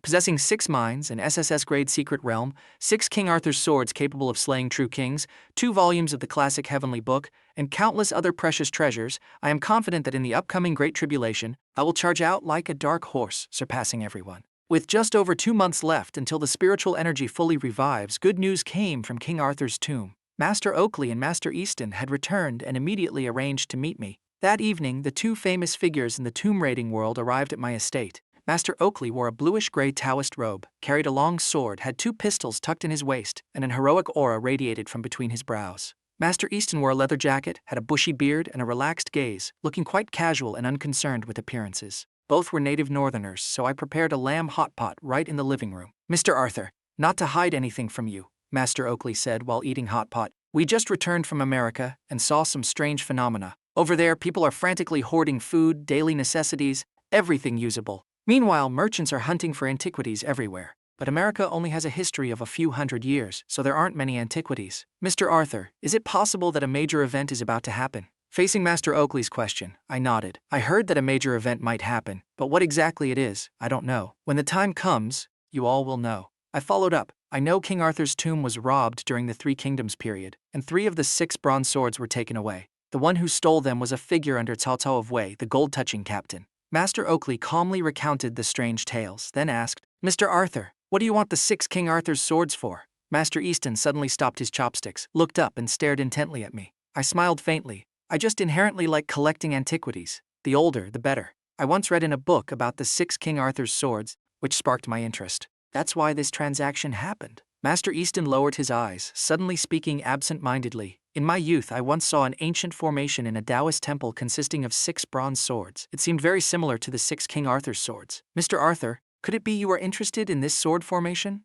I laughed in response. "A sword formation is hard to exist in the real world." Master Easton nodded in agreement. "That's true. How September 17th will turn out is hard to explain clearly, but formations are illusory things, hard to be real in this world." Afterward, the 3 continued to chat about the location of King Arthur's tomb and future plans very harmoniously. Before they left, I called Master Easton back and asked, "May I ask where the Taoist temple the master mentioned is located?" Master Easton glanced at me, pondered for a moment and slowly said, "Near the White Cloud Temple in the eastern extreme sea." "Brother Arthur, if you're interested, you can go take a look. But I advise one thing. That formation should only be looked at, don't take it to be real." Saying that, the 2 bid farewell and set off for King Arthur's tomb. I had no doubts about their abilities. Retrieving the remaining 3 bronze swords would certainly not be a problem. But what interested me more at the moment was the tomb near the White Cloud Temple. In my previous life, due to a special reason, I was once drawn into an ancient Taoist tomb and witnessed the heavenly sword formation. It was exactly like Master Easton's description, but back then, time was tight, and I didn't have time to take notes or find the exact location. Thinking back when I recently met Taoist Master Henderson at South Sun Mountain, he must have known some secrets but found it inconvenient to disclose them yet. Thinking of this, I decided to personally go to the White Cloud Temple to try my luck. After all, a complete heavenly sword formation possessed immeasurable power. At the same time, several phone calls interrupted my train of thought, but when I heard the news, I was instantly overjoyed. The construction in the Grand Valley was basically complete. Victor's Winston City mine was also finished, with a concrete road connecting straight to the National Highway, and the mine had been cleaned up. According to his estimates, the mine could start transporting ores out next month. The other mines bought from the 9 major corporations were also nearly finished with repairs. By October, they could all operate freely. Next, with the remaining tens of billions in cash, I didn't hesitate and immediately contacted Uncle Gideon, hiring 500 people, all veterans, deploying them at key traffic points of the 5 mines to ensure safe ore transportation later on. Having arranged everything, I lay on the sofa, my heart filled with an indescribable sense of peace. On the other hand, the 10 great families could finally sit still no longer. They dispatched their most elite figures to start searching. Among their targets, the most important were the 6 bronze swords, the abandoned mines, and the Bodhi seed. Due to the involvement of the great families, people with some influence also began collecting antiquities. The entire nation fell into an antiquities trading frenzy. Prices surged tenfold, even 100-fold, causing chaos in the antiquities world. In the luxurious office on the top floor of the Empire Building, Stephen rubbed his forehead, looking at the reports from his subordinates and smiled bitterly, whispering, "Brother Arthur, you truly are one step ahead of everyone." He immediately ordered the mobilization of all connections to acquire antiquities, the older the better, at all costs, to prevent them from falling into the hands of the great families. On the eastern extreme island at the White Cloud Temple, I was sitting drinking tea with Taoist Master Henderson and his 2 disciples. After over 10 days of hard work, combined with fragmented memories from my past life, I finally found the exact location of the White Cloud Temple. It must be said, the eastern extreme sea is an area of scattered islands like stars in the sky. Without careful preparation, it's very hard to find the White Cloud Temple. Coming this time, I brought many items, including food and gifts. Taoist Master Henderson lived an austere life and did not abstain from receiving things. I gave them, and he brought out premium tea to host me. Mr. Arthur, finding the White Cloud Temple proves you have an affinity with us, Henderson said, his hair snow-white, but looking younger than our encounter at South Sun Mountain, almost looking like a youthful sage with white hair. This made me inevitably speculate whether the spiritual energy revival was affecting high masters like him. In my previous life, I never interacted with him directly, only knew him briefly. In this life, despite meeting him only once, Henderson gave off an unfathomable and profound feeling. After thinking for a moment, I decided to speak straight. To be honest, I came this time because of a recent ancient Taoist tomb ruin. In the tomb, there is a mysterious formation made of 6 bronze swords possessing matchless power. According to my information, this ruin is located near the White Cloud Temple, so I want to ask for the Taoist master's help. Henderson's expression changed, the smile on his lips vanishing. He stared intently at me. After a moment, he said seriously, "The Great Tribulation is approaching. It seems you are fully prepared. This poor Taoist will break the rule once. The ancient tomb ruin is located 30 miles north of the White Cloud Temple. I will draw a specific map for you." Overjoyed, I clasped my hands. "Thank you, Taoist master." At the White Cloud Temple, Henderson drew the ruin's location on a piece of paper, folded it neatly, and handed it to me, while saying something cryptic. "You have found the formations. You must shoulder this destiny. No matter what happens, do not forget your original heart." Hearing this phrase, I jolted slightly, recalling similar words spoken by Elder Master Fabian at Dragoncliff Temple. "I shall obey the Taoist master's words," I replied. Taking the map, I quickly left. To save time, I contacted Hugh, telling him to lead a few trusted men to find the ancient tomb ruin together based on the map. Because Hugh and his men were all veterans with rich wilderness experience, they quickly found the entrance to the ruin using the map. Entering the tomb, I relied on memories from my past life to search for the wall carved with the formation. Soon enough, I found what I was looking for. I immediately told everyone to take photos from all angles and save all the formation diagrams into their phones before breathing a sigh of relief. Slowly leaving, possessing a complete heavenly sword formation, when the true kings descend, I will stand invincible. At the same time, there was movement from Simon's side. Master Oakley and Master Easton had found the remaining 3 bronze swords and would come to Trenton tomorrow to hand them over to me. My spirits were lifted, and I immediately boarded the helicopter back to Trenton. With only 20 days left until the spiritual energy revives, I had finally gathered all the treasures from my memories and transported them to my future headquarters, the Grand Valley. Looking at the Grand Valley, which had been renovated for over half a year, I still felt a bit uneasy. In my previous life, I witnessed the madness of the great families. They would do anything for their goals, almost fighting to the death without ceasing. Therefore, I hired an extra 800 elite soldiers, deploying them to patrol key positions in the Grand Valley. I even mortgaged the villa to build temporary housing in the valley, ensuring everything was always under control. "Mr. Arthur, according to your instructions, 360 alarm devices have been installed near the Grand Valley, 500 mercenaries, with strength equivalent to elite armed police. Additionally, the city security team can mobilize 1,000 people to assist, arriving within 10 minutes. Simon stood aside, reporting the situation. I pondered, then ordered, "This defense force is not enough. Immediately call Uncle Gideon, withdraw some guards from the highway, and transfer them all near the Grand Valley to assist the mercenaries." I knew this was the critical moment. As long as I could hold out until the spiritual energy revived, whether it was the great families or the primordial ferocious beasts, they wouldn't be a threat. In this life, I put all my effort into the layout, doing everything possible. Based on the classification of the treasures, I planned ahead. The 6 bronze swords were placed in 6 locations in the valley, according to the heavenly sword formation recorded in the ruin, arranged based on the 5 elements. The Bodhi seed was kept on me. The millennium-old lightning wood and Elder Master Fabian's dragonstone were placed together. They could be put into the furnace in the secret realm to forge divine weapons. The meteorite, the Bronze Age jade pendants, the over 10,000 withered elixirs, and the antiquities from the 9 major corporations filled the vast valley, leaving almost no empty space. Furthermore, I had a large cellar dug halfway up the mountain, covered with a thick alloy roof and fitted with frame doors, to be used for storing spirit stones later. Everything was ready. I moved to live in the Grand Valley, gradually adapting to the climate there. Time flew by. Today was the nation's national day. The whole country was on holiday, and tourist attractions were packed with people. At a zoo in the northeast, a guide was introducing the Siberian tigers to tourists. The Siberian tiger is currently the largest feline, likes to eat meat, and can occasionally be a bit aggressive. "Children, stand a little further back." Just then, a little girl pointed at a massive Siberian tiger and exclaimed, "That tiger, how is it standing up?"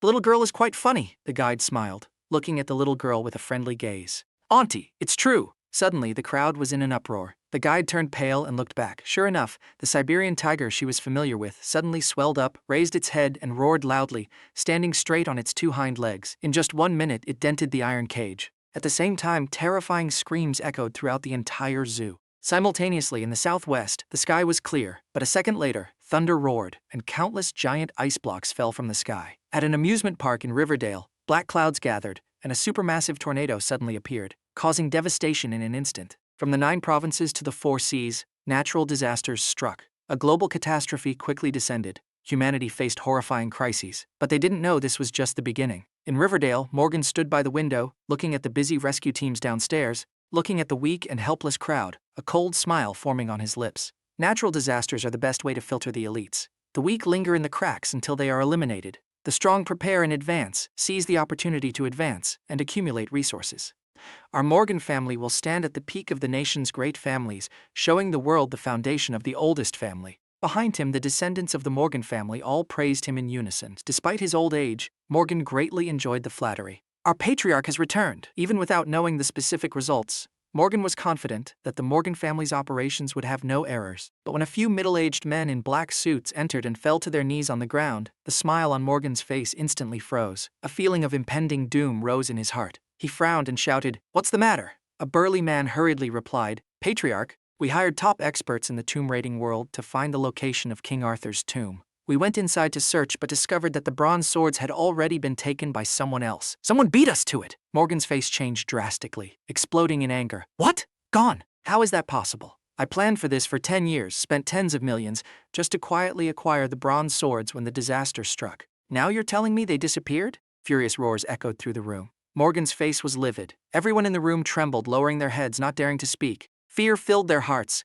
"Useless fools! All of you are trash!" Morgan screamed. "Investigate immediately! Find out who took them. Use all resources to get them back. I want that person dead without a burial place." The man who spoke first hurriedly replied, "Patriarch, through investigations from multiple sources, we have locked onto the main suspect, Arthur, the former chairman of the North Star Group." Morgan frowned. Arthur, the one who recently went crazy buying antiquities, called the #1 prodigal son in the nation by the media? He immediately realized, very well, so we were played by him. The media constantly reported it, building up his prodigal son image. Turns out it was all a camouflage for his advanced preparations. This kid is truly unfathomable. Morgan shouted, "Immediately send people. Use whatever means necessary. You must bring the bronze swords back." Just then another person reported, "Patriarch, the 2 abandoned mines we targeted have also been bought by Arthur. The jade pendants and withered elixirs were also taken by him from the Empire Group. The Bodhi seed has also fallen into Arthur's hands." Hearing the subordinates report, Morgan's face turned even greener. Unable to contain his anger, he took a deep breath. "Idiots, you're all trash!" Played like a fiddle by a brat, running around in circles. "What do we do now?"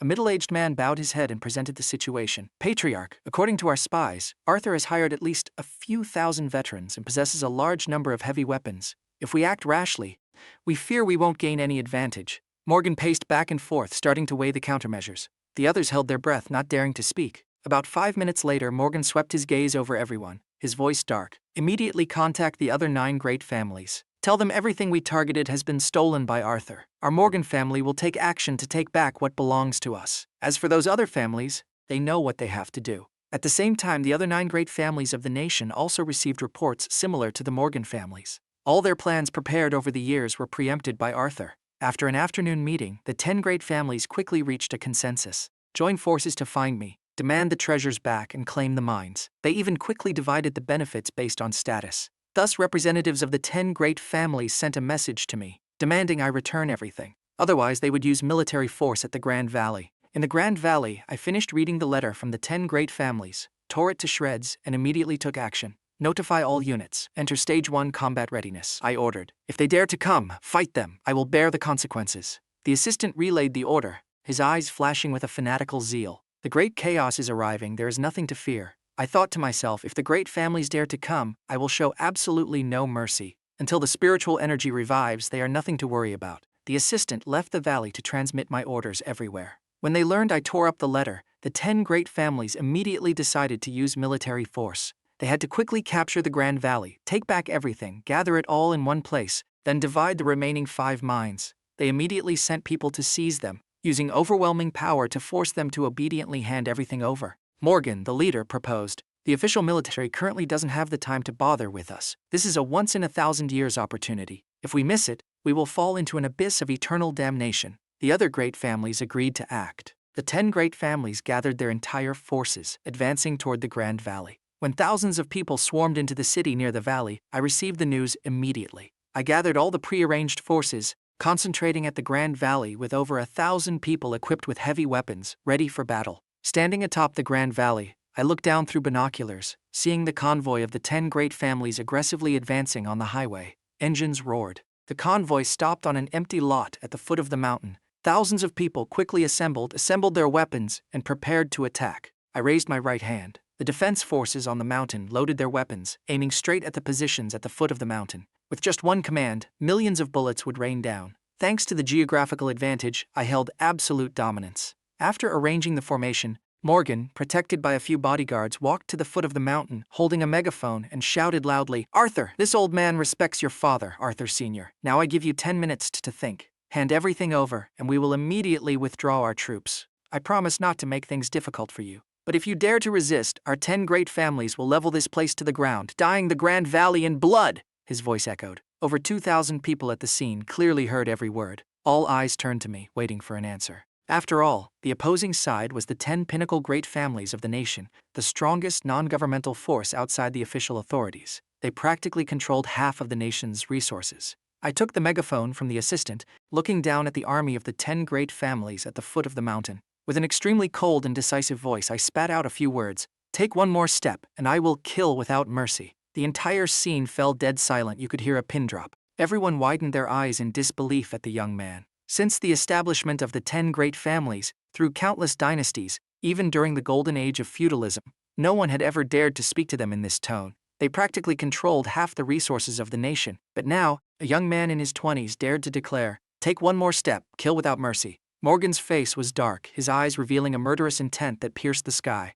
He exchanged glances with the other patriarchs, and they unanimously nodded, then gave the order to advance. He didn't believe Arthur dared to resist the 10 great families. Under his command, the army at the foot of the mountain pulled the bolts of their guns, stepping step by step toward the valley. Seeing this, I sneered and unhesitatingly ordered to fire. In my previous life, these 10 great families, without exception, all surrendered to the primordial tribe, massacring the nation's compatriots just to present a token of loyalty to the true king. In this life, I absolutely won't let them have their way. Under my command, the veteran troops fired without hesitation. Bullets flew like meteorites, shooting into the front of the great family's army, kicking up dust. This volley was just a warning. The crowd immediately panicked and stopped in their tracks. Morgan and the patriarchs were horrified, unable to believe I actually opened fire. In an instant, they fell into a dilemma. If they kept fighting, blood would flow like rivers, and their prestige would be completely ruined. Just then, Morgan's phone rang. Answering the call, the voice on the other end was full of panic. "Patriarch, our teams at the mines have been surrounded by Arthur's armed forces. They brought a large amount of heavy weapons. We can't escape. What do we do?" Morgan took a deep breath, furiously shouting, "You're asking me, you fight or I fight? How am I supposed to know what to do?" He hung up the phone, looking at the dumbfounded crowd around him, and said helplessly, "Retreat. Wait until the great tribulation arrives. We will return. At that time, our strength will not be what it is now." The aggressive crowd began retreating in panic. I calmly watched this scene, sneering inwardly. After the 10 great families left the Grand Valley, I issued an order regarding the remaining great family troops trapped at the mines. Disarm them all, detain them, regardless of who they are, spare no one. Thus, this time the 10 great families not only failed but also lost several hundred men at the 5 mines. In the following days, I and the great families all waiting for the moment the spiritual energy fully revives. On the night of October 20th, as the clock struck midnight, I sat silently in the Grand Valley. Per my request, none of the core members of North Star slept. All were waiting. Suddenly, a thunderclap roared from the depths of the horizon. Countless white lightning bolts tore through the night sky. Fierce winds rose, rain poured down like a waterfall. The terrifying roars of wild beasts echoed through the mountains and forests. A dense aura flooded the Grand Valley. Purple clouds surged, covering the entire valley. A familiar aura flowed into my 4 limbs. I opened my eyes, carefully feeling this familiar sensation. I knew that after 8 months of laying out the plan, the moment I was waiting for had arrived. The global revival of spiritual energy. Simultaneously, the pre-arranged treasures began to frantically absorb the dense spiritual energy. First was the withered Bodhi seed bracelet, which crazily absorbed the surrounding spiritual energy, emitting a blinding light. The pitch-black outer shell gradually peeled off, revealing a dazzling golden color. Under a miraculous power, the Bodhi bracelet slowly levitated, step by step approaching me. I let the Bodhi bracelet enter the center of my brows. Bodhi recognizes its master. Fusion progress, 1%. An unexpected sound rang in my head, making me wild with joy. This Bodhi bracelet was a treasure from an ancient tomb and had developed sentience. When fully fused, it would bring unimaginable benefits. I sat cross-legged, closing my eyes to feel the changes in my body. Bodhi fusion complete. Progress, 100%. Currently at the sprout stage. Comprehension increased by 10,000 times. As the sound echoed in my head again, I slowly opened my eyes, my heart calm. I could feel a Bodhi sprout in my head, crazily absorbing spiritual energy. In my previous life, it took me 15 years to break through to the early stage of the Divine Treasury realm. In this life, with the Bodhi seed multiplying my comprehension by 10,000 times, it will certainly be much faster. According to the realm system from my previous life, from lowest to highest it goes. Body tempering, vein forming, divine treasury, heavenly origin, ascending heaven, plucking heaven, immortal ruler. But until the time I was killed by the ferocious beast, the highest realm in the nation was only heavenly origin. In this life, with thorough preparation, I am confident I will far surpass the divine treasury. After completely absorbing the Bodhi seed, my body emitted a golden light, intersecting with the purple spiritual energy, becoming extraordinarily mysterious. At the same time, the great families who had prepared in advance, like me, didn't sleep either. They were all absorbing spiritual energy. Morgan sat with his eyes closed in the middle of a room, surrounded by dozens of withered elixirs. At this moment, under the invasion of spiritual energy, they exuded a dense aura. Morgan didn't hesitate. He grabbed 7 or 8 elixirs and stuffed them straight into his mouth. A surging flow of spiritual energy flooded his body. The muscles on his arms bulged, the wrinkles on his face disappeared. In an instant, he felt like he had grown at least 20 years younger, full of vitality. Opening his eyes, he exhaled, his face blooming into a confident smile. Next, I will officially step into the body-tempering realm. He was joyful internally, but his face revealed a look of maliciousness and contempt. Arthur, I'll let you live a few more days. When I break through to the body-tempering realm, I will absolutely crush you to death. As soon as the spiritual energy revived, the 10 great families began to lay out their plans, pooling all resources for the geniuses in their families to cultivate and break through. In just 1 hour, these geniuses typically entered the first stage of the body-tempering realm, ecstatic with joy. As for ordinary people without resources, apart from feeling an increase in strength, there were almost no changes. In the Grand Valley, I was not in a hurry to cultivate and break through, but rather inspected the transformations brought about by the spiritual energy. The secret realm in the valley had not fully revealed itself, but the spiritual energy inside was denser than outside. The 6 bronze swords had not shown any major reactions yet. Perhaps they needed to be activated by the heavenly sword formation and a key element. The Bodhi seed had been absorbed, increasing my comprehension by 10,000 times. The pair of bronze-age jade pendants had transformed, containing dense spiritual energy. Merely holding them in hand continuously nourished the meridians. The millennium-old lightning wood had just begun to transform. It probably needed more time. The meteorite looked unchanged, still as pitch black as before. But the biggest transformation came from the 10,000 withered elixirs bought from Stephen. After absorbing the spiritual energy, their outer shells peeled off, emitting a strong medicinal fragrance. Looking at the elixirs, I didn't hesitate. I grabbed a few and stuffed them into my mouth. Holding the jade pendants in my hand, I took out the innate body-tempering art manual for the body-tempering realm and began to cultivate. As I chewed the elixirs, dense spiritual energy surged within my body, like drinking a gulp of ice-cold watermelon juice on a scorching summer day, a chilling sensation piercing my heart and liver. Next was a numbing sensation. I clearly felt as if a small knife was constantly scraping against my bones, emitting a teeth-atching grinding sound, accompanied by an unbearable aching pain. My flesh seemed to constantly tear open and then knit back together. With each rebirth, my skin became tougher. Inside my body, my meridians endured countless impacts from the spiritual energy, causing unbearable pain. The so-called body-tempering realm relies on cultivation techniques to absorb spiritual energy, continuously tempering the tendons, bones, and flesh, constantly grinding the body to achieve the capacity to endure spiritual energy. If one can endure and complete the remolding process, they will smoothly break through. But if they cannot endure or give up halfway, they will forever be stuck in the body-tempering realm, or even regress. The body-tempering realm has 9 stages, each requiring the endurance of extreme pain. Only by succeeding all 9 times can one advance to the next realm, the vein-forming realm. According to the experience of cultivators in my previous life, the greater the pain endured in the body-tempering realm, the more intensely the body is improved. Ultimately, at the body-tempering realm, physical strength can vary by hundreds of times, and physical strength determines the upper limit of future cultivation. After all, following the spiritual energy revival, the early stage had become a world of high martial power. About 3 minutes later, enduring wave after wave of spiritual energy impacts and cultivating according to the incantations and forms of the innate body-tempering art, I smoothly entered the second stage of the body-tempering realm. Opening my eyes, I let out a long breath, feeling my body brimming with strength. I clenched my fist and lightly threw a punch, striking a cliff in the valley. Instantly, the rock turned to dust, even causing a tremor. I was astonished. Only at the first stage of the body tempering realm, and using only a fraction of my strength, I had already reached such a terrifying level. In my previous life, even reaching the third stage of the body tempering realm couldn't compare. A look of determination flashed in my eyes.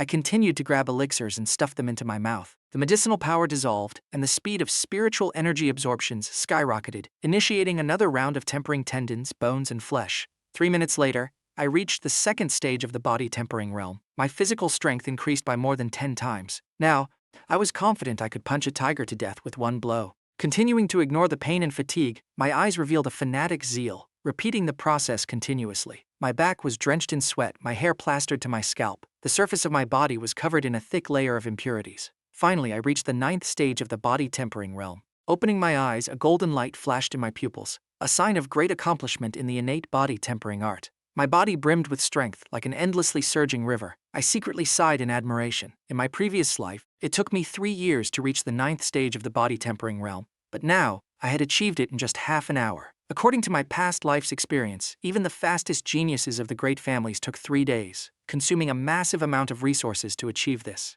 If my speed were revealed, it would definitely cause a shock. After thinking for a moment, I continued to grab elixirs, determined to break through to the vein-forming realm to increase the success rate and ensure the spiritual energy wouldn't be interrupted. I decisively took 10 elixirs and stuffed them into my mouth. My eyes revealed a crazed look. I knew that ferocious beasts would descend very soon. Only by rapidly getting stronger could I resist them. I closed my eyes. A piercing pain struck again. I gritted my teeth and endured. Finally, an explosive sound rang out within my body. Surging spiritual energy flooded my 8 extraordinary meridians. Opening my eyes, I was ecstatic with joy. Success! I broke through from the strongest state of the body tempering realm to the vein-forming realm, attaining the innate martial god physique. My foundational bone strength increased by 10,000 times. Hearing the sound echoing in my head, I was both overjoyed and bewildered. The innate martial god physique? I had never heard of it in my previous life. Even the peerless prodigies of the ancient great families hadn't achieved it. Reaching the vein-forming realm, I didn't stop. I took out a vein-forming realm manual, the joyous vein scripture,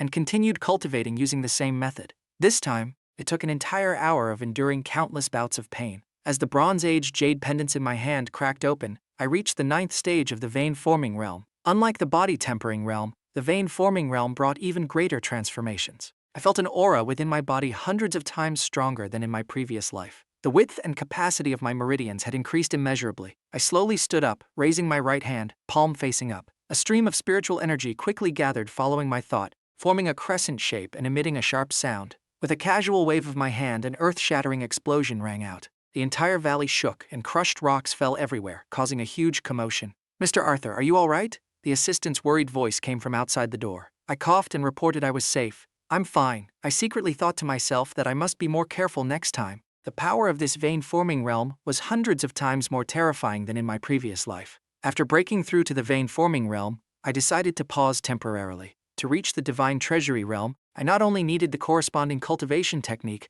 but also a massive amount of spirit stones. These elixirs no longer had much effect now. Even eating all 10,000 of them would yield little result. Thinking this, I stepped out of the Grand Valley. Simon, Uncle Gideon, Hugh, and the others were already waiting respectfully outside. "Aren't you cultivating?" I glanced around, realizing they hadn't cultivated at all, but instead stood guard outside the valley. "The top priority is to ensure your safety, sir," Hugh replied without hesitation. Even though the revival of spiritual energy made him restless, every cell boiling, he still chose to stay and protect me. My heart warmed. These people were indeed trustworthy, loyal unto death in the past life, and the same in this one. I took a handful of elixirs from my pocket and handed them over. "Hurry up and cultivate. Achieve whatever realm you can. Don't waste the elixirs. Eat them all." Hugh and everyone looked at me, their hearts filled with intense emotion. Even Uncle Gideon, despite his old age, couldn't hide his joy. Without another word, they took the elixirs, stuffed them into their mouths, and found places to meditate and cultivate. I selected a few more body tempering manuals and gave them out to speed up their cultivation. "Simon, bear with it for a bit. Call the mines and ask about the situation there." "Yes, sir."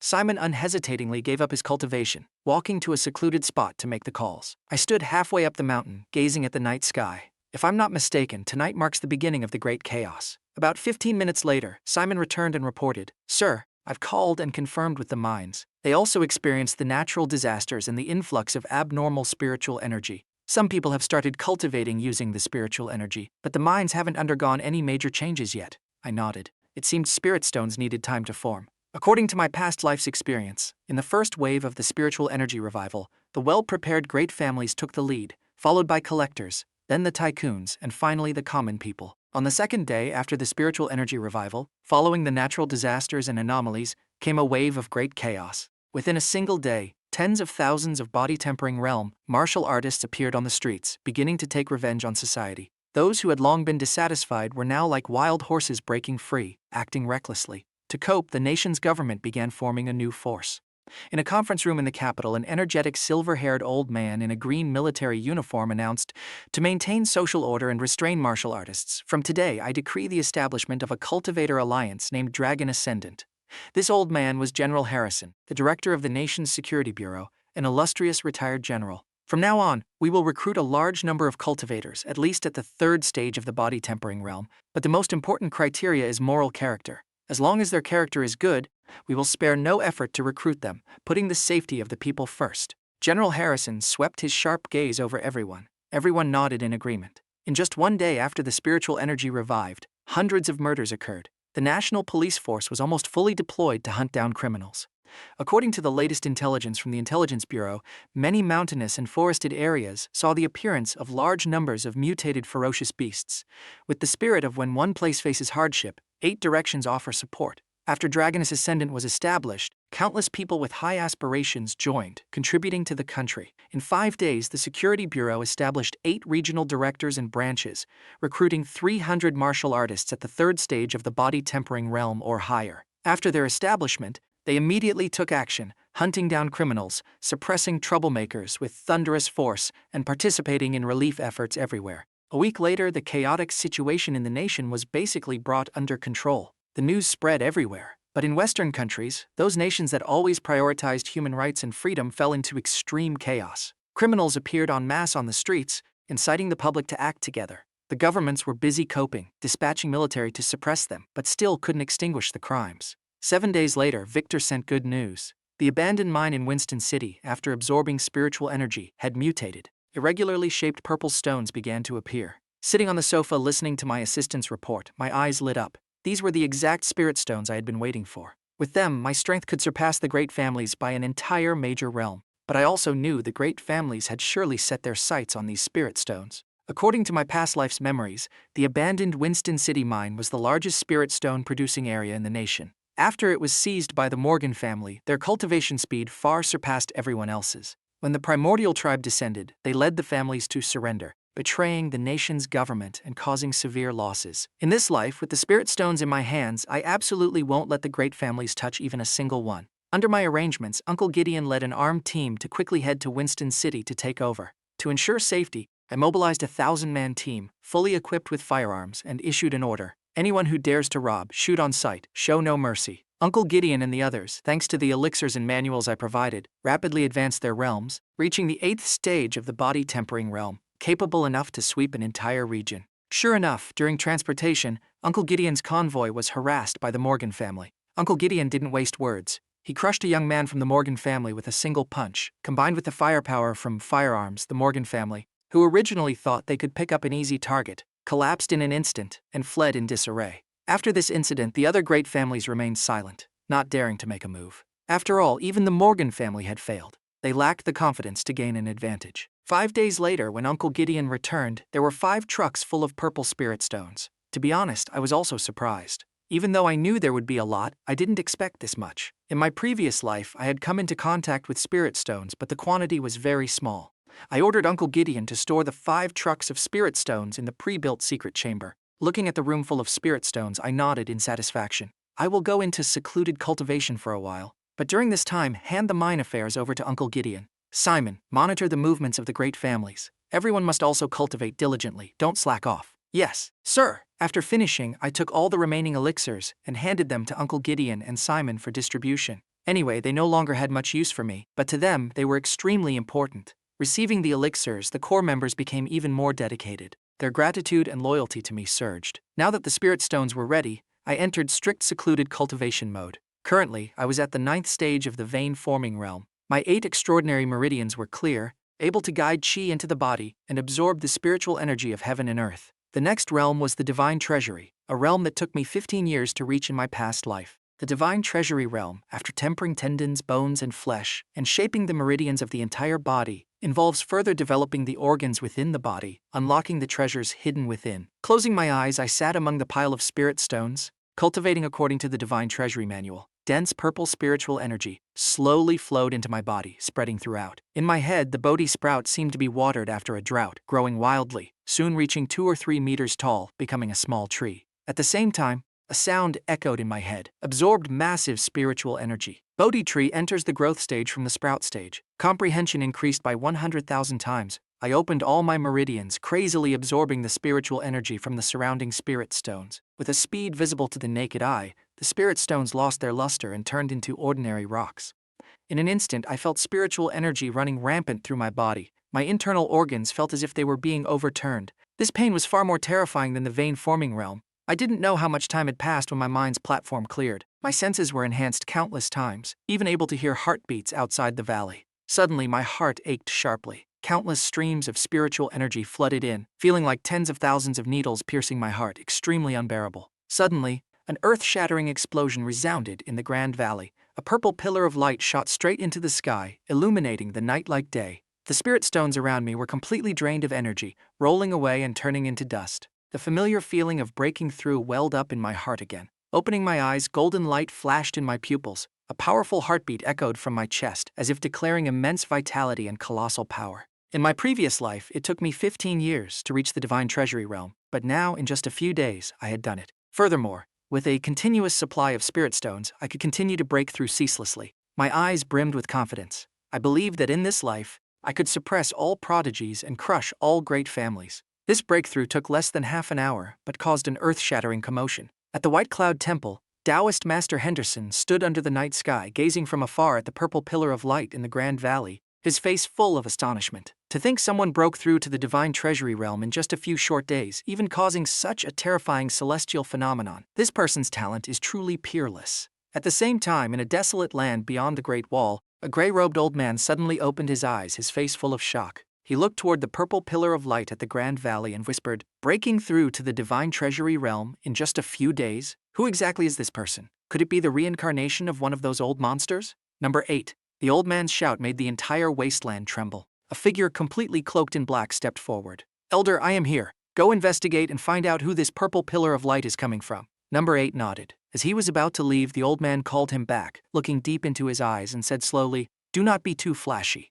Even though you have reached the vein-forming realm, this person has already entered the Divine Treasury realm. Your mission is only to gather information. Remember that clearly." Number 8 trembled, his heart surging. After years of planning and gathering massive amounts of resources, he finally broke through to the first stage of the vein-forming realm, yet someone had already reached the Divine Treasury realm. He quickly discarded the contempt in his heart, cold sweat pouring down, and bowed, "Yes." Then his figure flashed and vanished. The commotion I caused when breaking through attracted the attention of many factions. The nation's official organization, the 10 great families, the mysterious faction in the extreme north, and the White Cloud Temple. Dragon Ascendant's deputy director, Carter, a young martial artist at the 9th stage of the body-tempering realm, stood with his arms crossed outside the conference room, looking at the brilliant pillar of light in the sky, silent for a long time. Director Harrison looked at the sky and patted Carter's shoulder. "Once things are done here, I need you to make a trip. Investigate what's going on. If it's a human powerhouse, recruit them into Dragon Ascendant at all costs."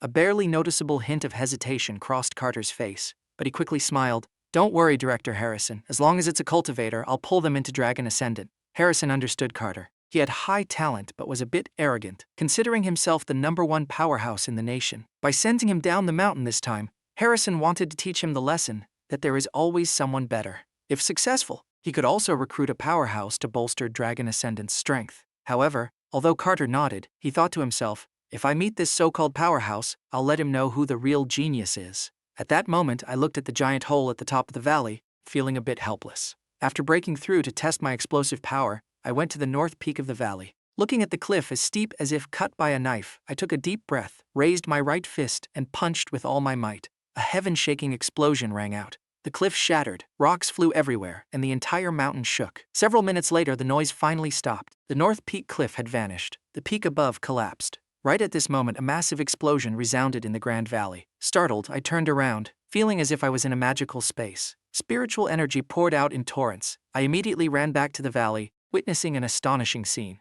The valley, originally shaped like a gourd mouth, saw its surrounding cliffs begin to collapse, turning into dust and gravel. The valley collapsed, completely altering its shape. I was ecstatic with joy. Could it be that the SS-grade secret realm was already starting to appear at this very moment?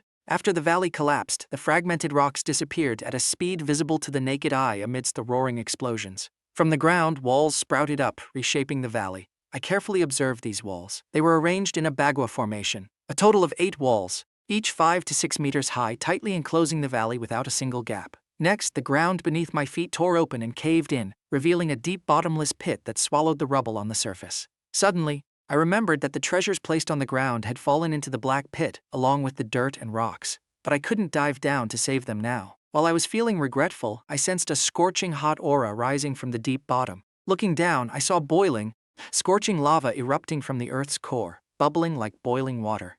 In just a moment, it formed a sea of lava with terrifying temperatures, almost capable of melting anything. Then, I astonishingly discovered that the swallowed treasures were floating back up to the surface of the lava. My eyes twitched as I looked at the sea of lava at the bottom, suddenly struck by inspiration. I realized, this is the Earth Core Crimson Flame Sea within the secret realm, a place where divine artifacts could be forged. The treasures I had yearned for day and night could finally begin to be forged. The lava surged from the deep bottom, but stopped after a few minutes, beginning to cool down. The scorching temperature dissipated. I was slightly puzzled, standing on the solidified lava sea, wondering if it was normally like this, only opening when forging was needed. To verify, I decided to try. But right at this moment, the 6 bronze swords fell into the center of the lava furnace and suddenly emitted a brilliant light. The 5 swords in other positions also flashed, resonating with the 6 bronze swords vibrating violently, emitting the sound of clashing metal. I was horrified, thinking the heavenly sword formation was about to manifest. But after a bout of vibration, everything returned to silence. However, the center of the Crimson Flame Sea cooled down and then began to flow again.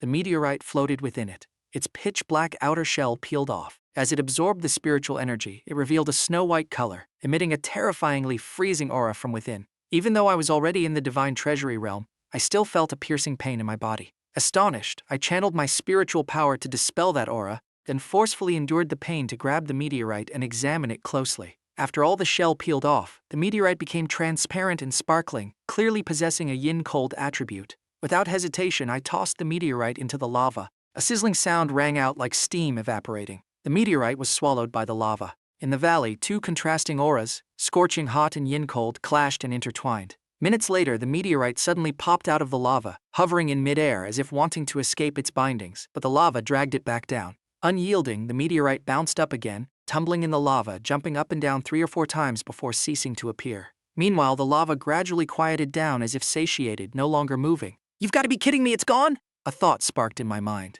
I took all the unused spirit stones and threw them into the lava. The lava immediately boiled violently. The spirit stones rapidly faded. The spiritual energy inside was sucked dry by the lava. At the same time, the meteorite became active again, its shape gradually changing. The lava morphed into a long blade, beginning to carve and process the meteorite. I was stunned. The lava acted like a master blacksmith, handling the meteorite with powerful, rough methods, simply devouring it. 30 minutes later, the meteorite was forged by the lava, transforming into a 3-foot-long, chillingly oppressive long sword, entirely snow-white, transparent, and sparkling as if carved from ice, captivating the soul. I grasped the sword. A powerful freezing energy flooded my body. I immediately channeled all my spiritual energy to resist the freezing energy. The Bodhi tree in my head emitted a green light. Only after more than 10 seconds was the freezing energy dispelled. Holding the sword, I no longer felt any discomfort, as if I had temporarily subdued it. "Divine tier weapon successfully forged and bound. Please name it." A voice echoed in my head, sending me into a frenzy of joy. After a moment's thought, I said, "Then let's call it Frostpierce." The sword seemed sentient. Hearing its name, it vibrated, emitting a clear, pleasant hum.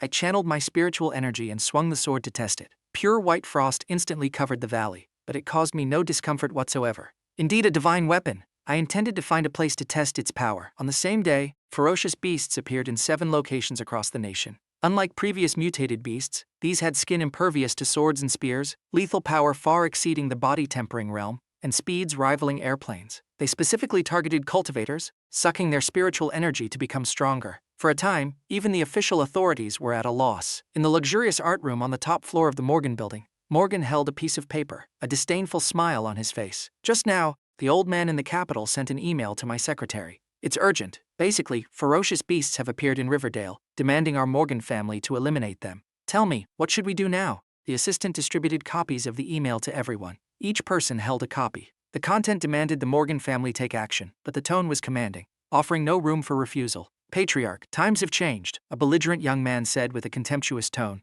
Our strength is not inferior to Dragon Ascendant. There's no need to listen to them, just ignore it. Morgan glanced at him as if looking at a fool. The young man turned pale and fell silent. Morgan shifted his gaze to a calm young man on his left. Matthew, what do you think? Matthew was Morgan's grandson, the one he valued most among the younger generation. He was highly intelligent and had immense cultivation talent, having already reached the 8th stage of the body tempering realm. Matthew pushed up his glasses, giving a harmless smile. Patriarch, from a public perspective, our Morgan family is responsible for the Riverdale branch of Dragon Ascendant.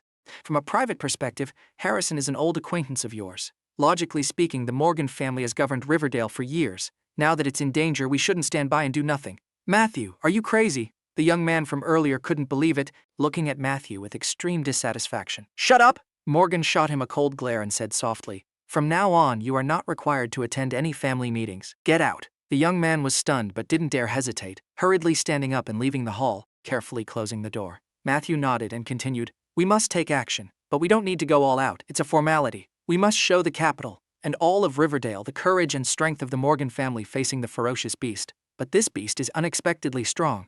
We shouldn't commit too much manpower. After engaging, we find a way to drive it into the neighboring region, because the beast can't die. If the ferocious beast truly disappears, our Morgan family will again become the ones standing behind the scenes. This is not our goal. After listening, Morgan laughed heartily, his eyes filled with appreciation. Excellent. Everyone listen clearly. Follow Matthew's instructions. In the future, when I'm not present, everyone must obey Matthew's orders. At this moment, at Riverport in Riverdale, an octopus ferocious beast was attacking and massacring the area. After its killing spree, it quietly left, leaving the sea dyed in blood and countless human corpses resembling purgatory. In a helicopter, Matthew Morgan, the leader of the Morgan family's 3rd generation, looked at this scene, unable to help but frown. This beast was too cruel. The helicopter circled the port to search. Finally, they discovered the traces of the octopus ferocious beast on the sea surface. The octopus, with its dozens of tentacles, was gnawing on the corpses of the people it had massacred earlier. Watching this made Matthew's scalp tingle. He took a deep breath and spoke slowly. Notify Squad 3, Squad 7, Squad 9, and the Special Task Force. Everyone bring firearms and prepare for battle. 10 minutes later, 6 fighter jets soared across the sky.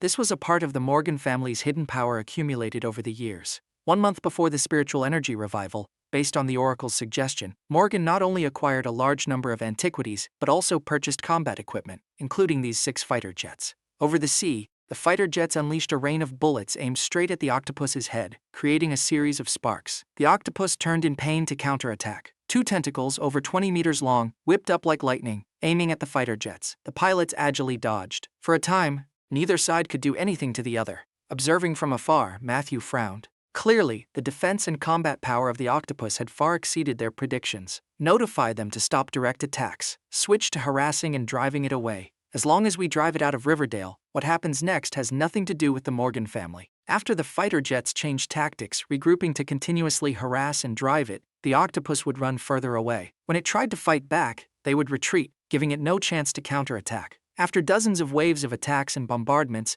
the octopus seemed to grow smarter, diving into the sea and swimming rapidly away, finally disappearing from the Riverport Sea area. Matthew gave the order. Finally, notify all squads to withdraw. Send an email to the capital immediately. Engage the giant ferocious beast. Mission accomplished. Confirmed it is no longer in Riverdale. In the Grand Valley, after 10 days of secluded cultivation, I emerged. Seeing me, Simon hurried forward to report, Sir, the nation is currently in great chaos. Sensing the aura from me and looking at the snow-white longsword in my hand, Simon's heart was filled with terrifying shock. Just a few days of secluded cultivation, and he had become this terrifying? Speak slowly, no rush, I replied. Simon took a deep breath, suppressing his shock, and spoke slowly. These past few days, large numbers of ferocious beasts have appeared across the nation. Their combat power is extremely terrifying. Several of our Spirit Stone transport vehicles were also attacked. There were no survivors. Hearing this, a cold light flashed in my eyes. I asked coldly, Where is the ferocious beast closest to us? It's a giant beast resembling both a wolf and a tiger with snow-white fur.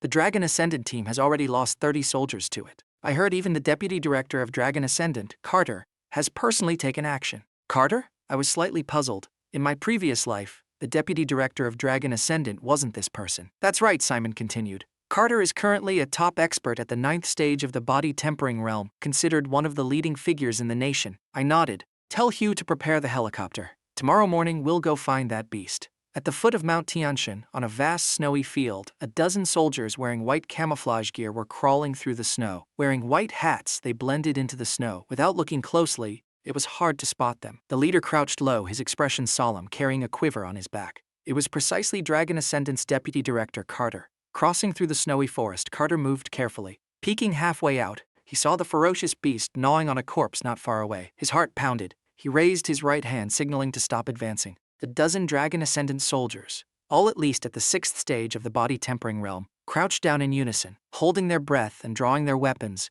ready for battle. Carter turned around and gestured. Everyone hid behind cover. He lowered his voice. It's eating! Its guard is at its lowest. This is the best time for us to attack. The ferocious beast is about 80 meters away. According to intelligence, its speed is terrifying. We only have 4 seconds. Carter assigned roles based on everyone's specialties. Everyone tightly gripped their weapons, finding their positions according to the plan. Now, listen to my command. 3, 2, 1. When the countdown finished, Carter shot out like an arrow from a bow, sprinting madly across the snow. At the same time, the quiver on his back popped open, revealing a giant sword gleaming with light. He gripped the sword tightly, radiating murderous intent, as he charged straight at the ferocious beast. A skinny young man skilled in shooting raised his assault rifle, continuously firing at the beast's back. The others quickly acted according to their assignments. Gunshots rang out. The assault rifle bullets hit the target precisely, but only emitted clanging sounds like hitting steel. Completely unable to penetrate the beast's fur, the bullets bounced off. Carter was horrified, instantly realizing, "Damn it!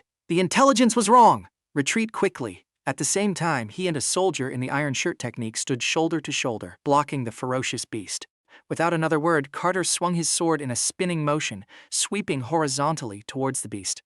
The Dragon Ascendant soldiers reacted quickly, but no one retreated because their leader had already charged 80 meters ahead, arriving in just 7 or 8 seconds. Attacked by bullets, the ferocious beast turned its head, opened its bloody maw, and let out a roar that disrupted their minds. Using momentum, Carter's giant sword erupted with powerful energy, sending snow flying. He raised his sword and slashed fiercely, accurately hitting the beast's front leg. A scalp-numbing sound rang out. With the strength of the 9th stage of the body tempering realm, in a sneak attack no less, he failed to inflict even the slightest damage on the beast. Carter roared, "Defend!" The soldier next to him immediately raised his hand. A golden shield appeared, covering both of them like a giant golden bell. But the very next second, the beast attacked. Its mountain-like body leaped up, crossing several meters. Its massive front paws, thick as water barrels, swung down heavily, smashing into the shield. The seemingly impenetrable shield shattered instantly. The young soldier was sent flying backward, spitting blood mid-air, crashing down and falling unconscious from shock. Carter raised his sword to block in front of his chest, taking the strike head-on. As a result, he was also sent flying, spitting blood, his face turning deathly pale. The remaining dozen Dragon Ascendant soldiers drew their assault rifles and fired simultaneously. But the beast showed no fear, ignoring the hail of bullets. Carter roared, pulling a folding fan from his waist. Upon opening it, a plume of black smoke billowed out, entering his body. His wounds quickly healed. With bloodshot eyes, he stood up and stared intently at the beast. This fan was a family heirloom of Carter's, possessing an extraordinary origin. After the spiritual energy revived, it transformed into a magical artifact, helping him rapidly reach the 9th stage of the body tempering realm. In all of the nation, he was a top-tier genius. This time, with the beast rampaging in Tianshan, Carter led an elite Dragon Ascendant squad, originally intending to hunt the beast to build his reputation. He didn't expect the beast to be stronger than he imagined, heavily injuring him with a single blow. At this moment, the ferocious beast seemingly ignored Carter and charged towards the firing soldiers. In an instant, 2 soldiers were torn to shreds. "You beast!" Carter's eyes were bloodshot. He swung the fan, covering the area. From the black ribs of the fan, overwhelming murderous intent poured out, charging straight at the beast. His realm broke through at that very moment, reaching the vein-forming realm. The ferocious beast slowly turned its head, looking at Carter with impatience. It roared and charged. The fan in Carter's hand spun rapidly. The black ribs erupted, transforming into an airtight tornado. But the ferocious beast was completely unaffected. Its massive head pierced through the black ribs, sending Carter flying. With a crash, his body slammed into the hard cliff wall, his aura vanishing. The fan slipped from his grasp, and he lay on his last breath. The beast continued to slaughter the other soldiers. Even knowing they couldn't resist, no one fled. A soldier specializing in grenades strapped a bundle of grenades to his body and charged straight at the beast, pulling all the pins, wanting to perish together. A massive explosion rang out, flames erupting. Dust clouded the air. obscuring their vision. The remaining soldiers had no time to grieve, staring intently into the dust cloud. Carter stared blankly at this scene, his eyes red and tears streaming down. But when the dust settled, the beast emerged from beneath the layer of snow and dirt on its body. It was completely unharmed. The remaining elite Dragon Ascendant soldiers and Carter sank into deep despair. This terrifying power was like an insurmountable mountain. How could the nation deal with this? Carter watched the beast slowly approach, closing his eyes in despair, his heart turning cold. He only hoped the capital would receive the news soon and deploy heavy military weapons. Just as everyone was in despair, the sound of a helicopter's rotors echoed in the sky. Gathering his final ounce of strength, Carter looked up and saw the helicopter lowering its altitude. A figure opened the cabin door and jumped out. It was exactly me, having just emerged from secluded cultivation and eager to test my combat power. With a boom, I landed in the snow, stamping out a deep crater right in front of the beast. Carter was horrified. My face showed not a trace of fear. My aura seemed non-existent, yet I exuded a feeling of invincibility. Carter instantly realized this young man was probably not inferior to the ferocious beast. I glanced at the beast without a word. Narrowing my eyes, I leaped up, swinging my right fist and smashing it heavily into the beast's head. A tragic wail rang out. The beast, weighing over a dozen tons, was sent flying by my single punch. Blood sprayed from its mouth, and one of its sharp teeth broke off. Carter was stunned. The elite Dragon Ascendant squad was wiped out. Assault rifles and even grenades caused no damage, yet I crippled it with just one punch. Looking back, despite landing the hit, I was still dissatisfied, shaking my head with a look of disdain. Too weak. The Dragon Ascendant soldiers in the snow doubted their ears, staring at me dumbfoundedly. Is this how you talk, buddy? Seeing the beast trembling as it stood up, I charged forward, jumping high. As I got close, I tucked my legs and stomped heavily on its back. Crack! Crack! The continuous sound of breaking bones rang out. The beast, having just stood up, was stomped back down, crashing heavily into the snow. It raised its head and roared furiously, simultaneously whipping its iron whip-like tail fiercely towards me. The Dragon Ascendant soldiers were about to shout a warning, but I didn't even bother to turn my head. With a light swing of my fist, I easily neutralized the earth-shattering attack. Next, I sat on the beast's back, swinging my fists and repeatedly smashing its head. 1 punch, 2 punches, 3 punches. Unable to endure, the beast's head slumped to the side as it collapsed, breathing its last. Killed in just 3 punches. I felt unsatisfied, frowning. Although this beast had reached the Divine Treasury realm, possessing immense strength, astonishing defense, and terrifying speed, it hadn't practiced any cultivation techniques, and its combat experience was mediocre. In my previous life, even after cultivating for 15 years, I fear I couldn't have defeated this beast. I didn't expect to finish it off in just 3 punches in this life. This made me quite satisfied. After killing the beast, I drew the Frostpierce sword, pierced its belly, and pulled out a fiery red inner core the size of a fist, tossing it into my bag. I nodded in satisfaction. Not bad. This beast had already condensed an inner core. This inner core is crucial. It can fully unlock the body's potential and enhance strength. I told Hugh to notify Simon to prepare a large truck to transport the beast's carcass. After that, I turned around, intending to leave. "Sir!"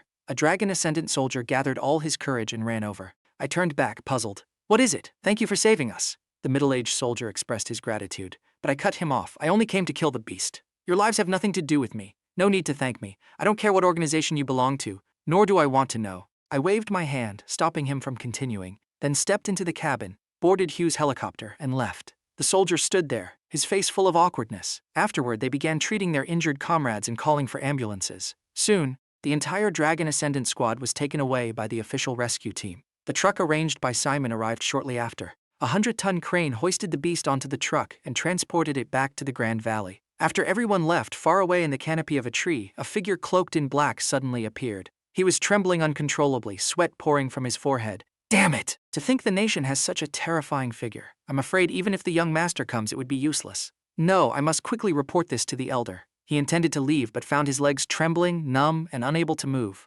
Too terrifying! The black-cloaked man took deep breaths, trying to dispel the fear in his heart. Just then, a cold voice rang out, "Can't walk." The black-cloaked man stiffened, cold sweat trickling down his back. He struggled to turn his head and saw, on a nearby tree, a young man carrying a long sword, looking at him with a smile. "Need my help?" Regarding the identity and background of the black-cloaked man, I had roughly guessed. In my previous life, beyond the Great Wall to the north, there was a massive faction named Autumn Mountain 100 Demon Path, consisting of half-human, half-demon monsters. They coveted the 9 provinces, amassed great power, and took advantage of the nation's battles with the primordial tribe and ferocious beasts to invade. In the end, countless cultivators engaged in fierce battles with them. The black-cloaked man took a deep breath, trying to calm down. Knowing he couldn't escape, he started thinking of ways to stall for time, waiting for the elder to send someone. The intense battle scene just now? The patriarch must have definitely noticed through the special item. If I send a signal, I'll have a chance to escape. Thinking this, he grew calmer, slowly reaching his hand into his robe. But his expression suddenly changed. His chest pocket was empty. Looking for this, I took out a red candle-like object from my pocket. The black-cloaked man felt as if he had fallen into an ice cellar, his heart filled with absolute despair. He struggled to look up at me, his voice hoarse. "How did you get it?" Then, as if realizing something, he looked shocked and terrified. "How did you know my identity?" Renowned for his stealth and caution, the half-demon codenamed Number 8, a trusted confidant of the Elder and one of the 12 strongest great demons, had the signal item he carried taken by me completely unnoticed. He didn't perceive it at all! This made him unable to believe it. I smiled. "Want to know? Let me tell you." Under the black-cloaked man's expectant gaze, I suddenly drew my sword. A cold sword aura flashed, carrying endless freezing intent, slicing across his neck. As the blood flowed out, it was instantly frozen, covered in a layer of white ice. The black-cloaked man's eyes went wide, clutching his neck as he fell from the tree. I boarded the helicopter and returned to the Grand Valley. Upon arrival, everyone looked at me with eyes full of worship. Unlike using money to buy loyalty in the past, this time it was genuine respect. At the foot of the mountain, the 10-meter-tall beast carcass had been hung up by the people in the valley.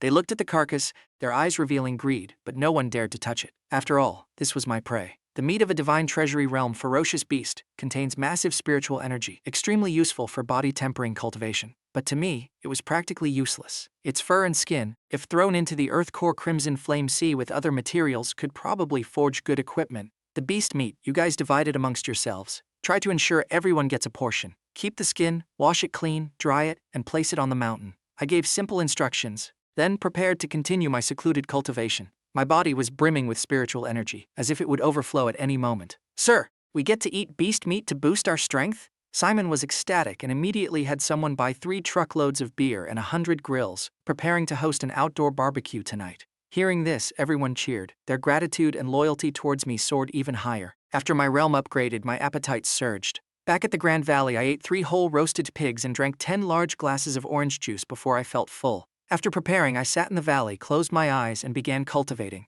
Reaching the Divine Treasury realm, besides tempering the internal organs, requires a bit of comprehension. Cultivating the Divine Treasury realm is about maximizing the potential of the body's organs without damaging them. I took a deep breath, sat down, and took the inner core retrieved from the beast out of my pocket, swallowing it directly without hesitation. Entering my body, the inner core slowly dissolved, turning into streams of vital energy and spirit circulating throughout my body, carrying abundant spiritual energy. In my head, the Bodhi tree appeared again, sucking up all the spiritual energy and vital energy. After finishing absorption, my eyes felt a cool sensation. Countless streams of spiritual energy began to impact and reform my eyes. Unlike the previous heart modification, this time there was no pain, but rather a comfortable feeling. When the spiritual energy gradually dissipated, I opened my eyes and discovered I could clearly see an ant on the valley cliff, 200 meters away. I was overjoyed. The massive increase in vision was a major manifestation of elevated combat power. Breakthrough to the second stage of the Divine Treasury realm. Eyes enhanced. Acquired skill. Eagle eye, the sound echoing in my head pleased me greatly. In my previous life, I had heard that cultivating the Divine Treasury realm could yield skills, but out of 1.4 billion people, fewer than 10 who reached the 9th stage of the Divine Treasury realm acquired a skill, and no one had acquired 2 or more skills. Now, I already had a skill at the 2nd stage. This luck was truly unparalleled. Moreover, I could still break through 7 more times. My heart stirred. I continued eating the rest of the inner core. 10 minutes later, I felt my kidneys begin to transform. Breakthrough to the 3rd stage of the Divine Treasury realm. Kidneys enhanced. Acquired skill, unyielding. When suffering an attack exceeding current realm, there is a 15% chance of damage immunity. Hearing this notification and the skill, I grew even more ecstatic. The second skill was damage immunity. A 15% chance was not low, enough for me to battle cultivators or ferocious beasts above my level. My eyes flashed with golden light. My current realm had already far exceeded the 15-year goal of my previous life. Furthermore, those past life debts, I will collect them step by step. A few days later, having fully absorbed the transformations from the breakthroughs, I had grown accustomed to the heaven-defying eagle eye skill. It was equivalent to carrying binoculars with 100-fold magnification and a microscopic function. As for the unyielding skill, to be honest, I hadn't met an opponent strong enough to test it yet. In my previous life, not long after the ferocious beast descended, the mysterious factions gradually stepped out from behind the scenes. The great families began to betray and oppose the nation's government. Calculating the time, there were less than 2 months left. When the time comes, I will kill to my heart's content. Thinking this, my eyes flashed with cold, murderous intent. During this time, the 5 mines had successively transported spirit stones. After repelling the Morgan family, the great families temporarily held back, not continuing to attack. But I knew they wouldn't give up and were definitely waiting for an opportunity to strike a fatal blow. A few days ago, I received a report that a great family publicly announced they had broken through to the vein-forming realm, claiming to be the first person in the nation to reach this realm. No one objected, so I concluded that the strongest cultivator in the nation was currently only at the vein-forming realm. While I was deep in thought, the lava in the center of the earth core boiled again, its scorching heat washing over me. Looking at the restless lava, I vaguely understood. Every time the lava surged, it was the ideal time to forge weapons. I scanned my surroundings, grabbed the millennium-old lightning wood I had painstakingly found, and the ancestral dragon vein rope gifted by Dragon Cliff Temple, and tossed them both into the lava. The lightning wood merged into the lava. Bolts of blue lightning crackled, turning into electric arcs fiercely struggling against the lava. The ancestral dragon vein entering the lava caused an even greater transformation. The lava surged over 6 meters high. A phantom image appeared in mid-air. A black 5-clawed divine dragon raised its head and roared. The sound of the dragon's roar echoed through the valley, shaking my heart. This ancestral dragon vein had mysterious origins. Even after so many years, a mere rope still retained such astonishing divine might. While the lava boiled, it pulled the ancestral dragon vein and the lightning wood underground. A dozen minutes later, the lava calmed down. My heart stirred. Suddenly, an illusory sound rang out. A blue bow, sparkling with light, slowly floated up. The bow was 2 meters long, its body carved with incomprehensible runes, with electric arcs slithering across its surface like snakes. Hovering in mid-air, sparkling with light, it was no mortal item. I was ecstatic again. Another divine weapon was born. Divine tier weapon successfully forged. Heaven's Punishment Lightning God Bow. I reached out my right hand and grasped the bow. An ancient aura flooded my body. The method to use the bow was deeply engraved in my mind. This divine bow required no skills, only sufficient spiritual energy. Thinking of my massive spiritual energy reserves, I smiled. At the same time, in Riverdale, inside an underground altar-like structure, 12 black-cloaked figures surrounded a round table. "Everyone, the time has come.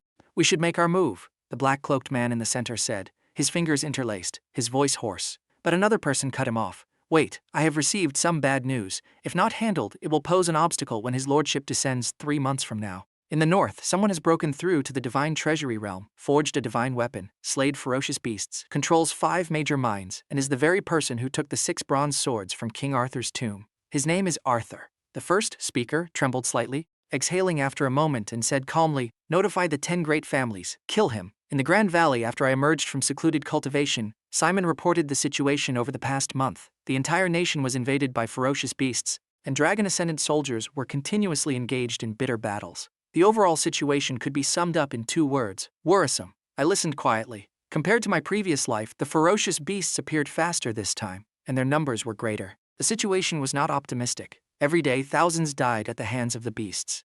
Unless there were Divine Treasury realm powerhouses leading squads to eliminate them one by one, there was no hope of solving the crisis. In reality, the nation's government was under unprecedented pressure. 8 military corps were almost fully deployed, but they couldn't wipe out all the beasts. Some leaders wanted to use heavy weapons, even nuclear weapons, but were vetoed. After all, this was the nation's land, and they hadn't reached a dead end yet. Dragon Ascendant still had thousands of cultivators. Once their realms increased, the beasts would no longer be a threat. "Call Hugh over. I have instructions for him." Shortly after, Hugh and Simon entered the office. "Where are the most ferocious beasts?" I asked. "Killing beasts yields inner cores, and inner cores are crucial for unlocking bodily potential and raising one's realm." The two were stunned, their hearts filled with shock. In the current situation, everyone couldn't avoid the beasts fast enough. Even the Morgan family didn't dare to confront them directly, yet the boss wanted to actively attack them. Hugh thought for a moment and pointed north. "I heard there are over a dozen ferocious beasts there." Without hesitation, I said, "Hugh, prepare the helicopter immediately.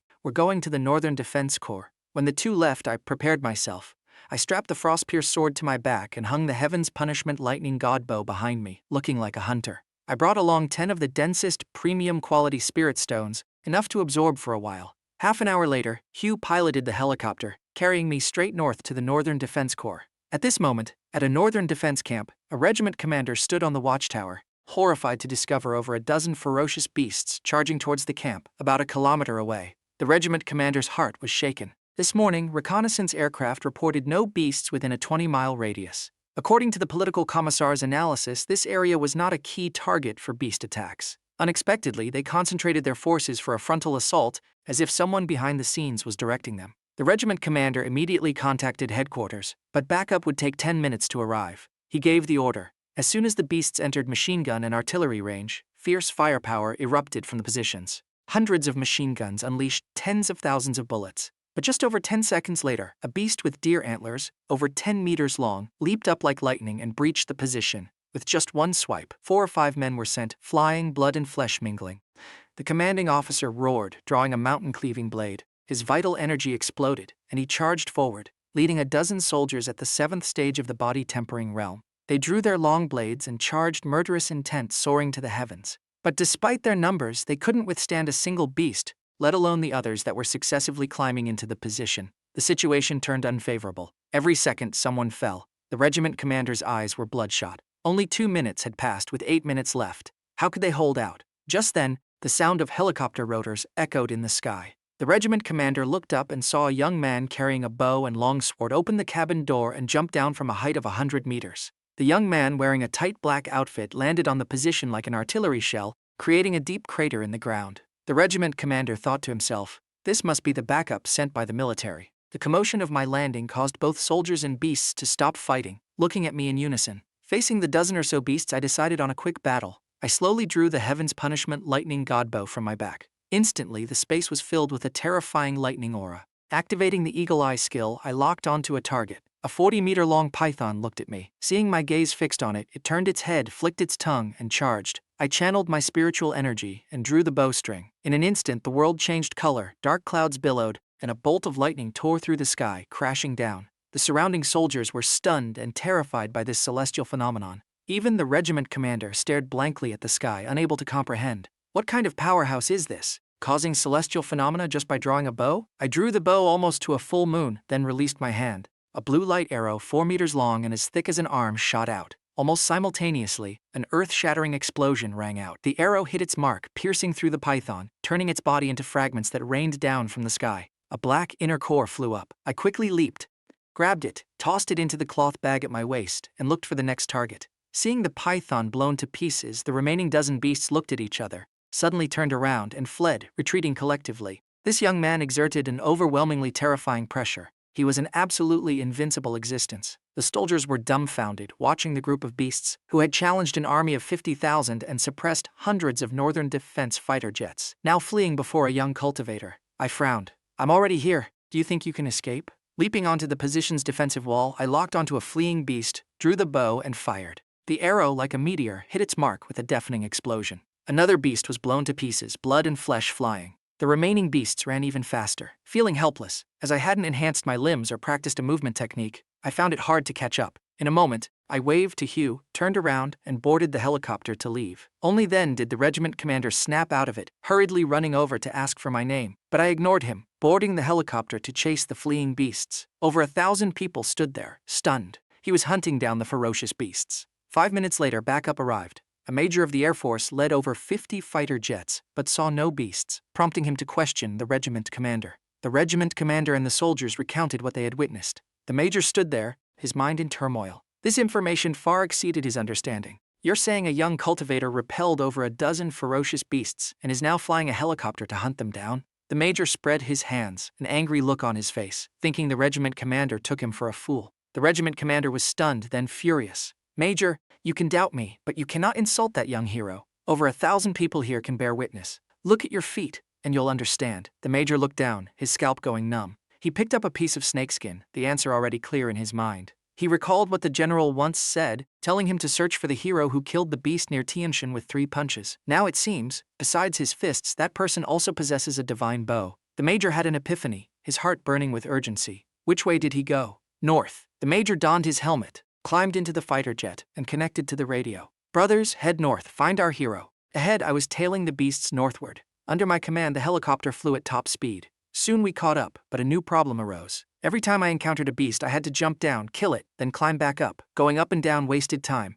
Even if I shot from the helicopter, I still had to jump down to retrieve the inner core. If only I reached the heavenly origin realm and could fly, that would be great, I thought to myself. After killing a deer-antlered beast and taking its inner core, Hugh continued piloting the helicopter in pursuit towards the north. I already had 4 inner cores in my bag, all from Divine Treasury realm beasts, giving me confidence to reach the peak of the Divine Treasury realm. At this time, Hugh's radar detected over 50 flying objects, identified as nation fighter jets. I told Hugh to keep chasing and ignore them. But soon, the fighter jets closed in and sent a communication request. Sir, they are requesting a connection. Should I accept? Hugh asked. I thought for a moment and nodded. Hugh connected the radio. An excited voice rang out. Hero! Hello, I am Major Aaron of the Northern Defense Air Force. Thank you for your assistance. Please allow me, on behalf of the entire Northern Defense Corps, to express our deepest respects. I frowned, feeling these words were a waste of time. Hang up! Hugh disconnected the radio and continued piloting to chase the beasts. The radio rang again. Hugh looked at me. I narrowed my eyes and nodded slightly. This time, Hugh cut off Aaron's opening remarks, getting straight to the point.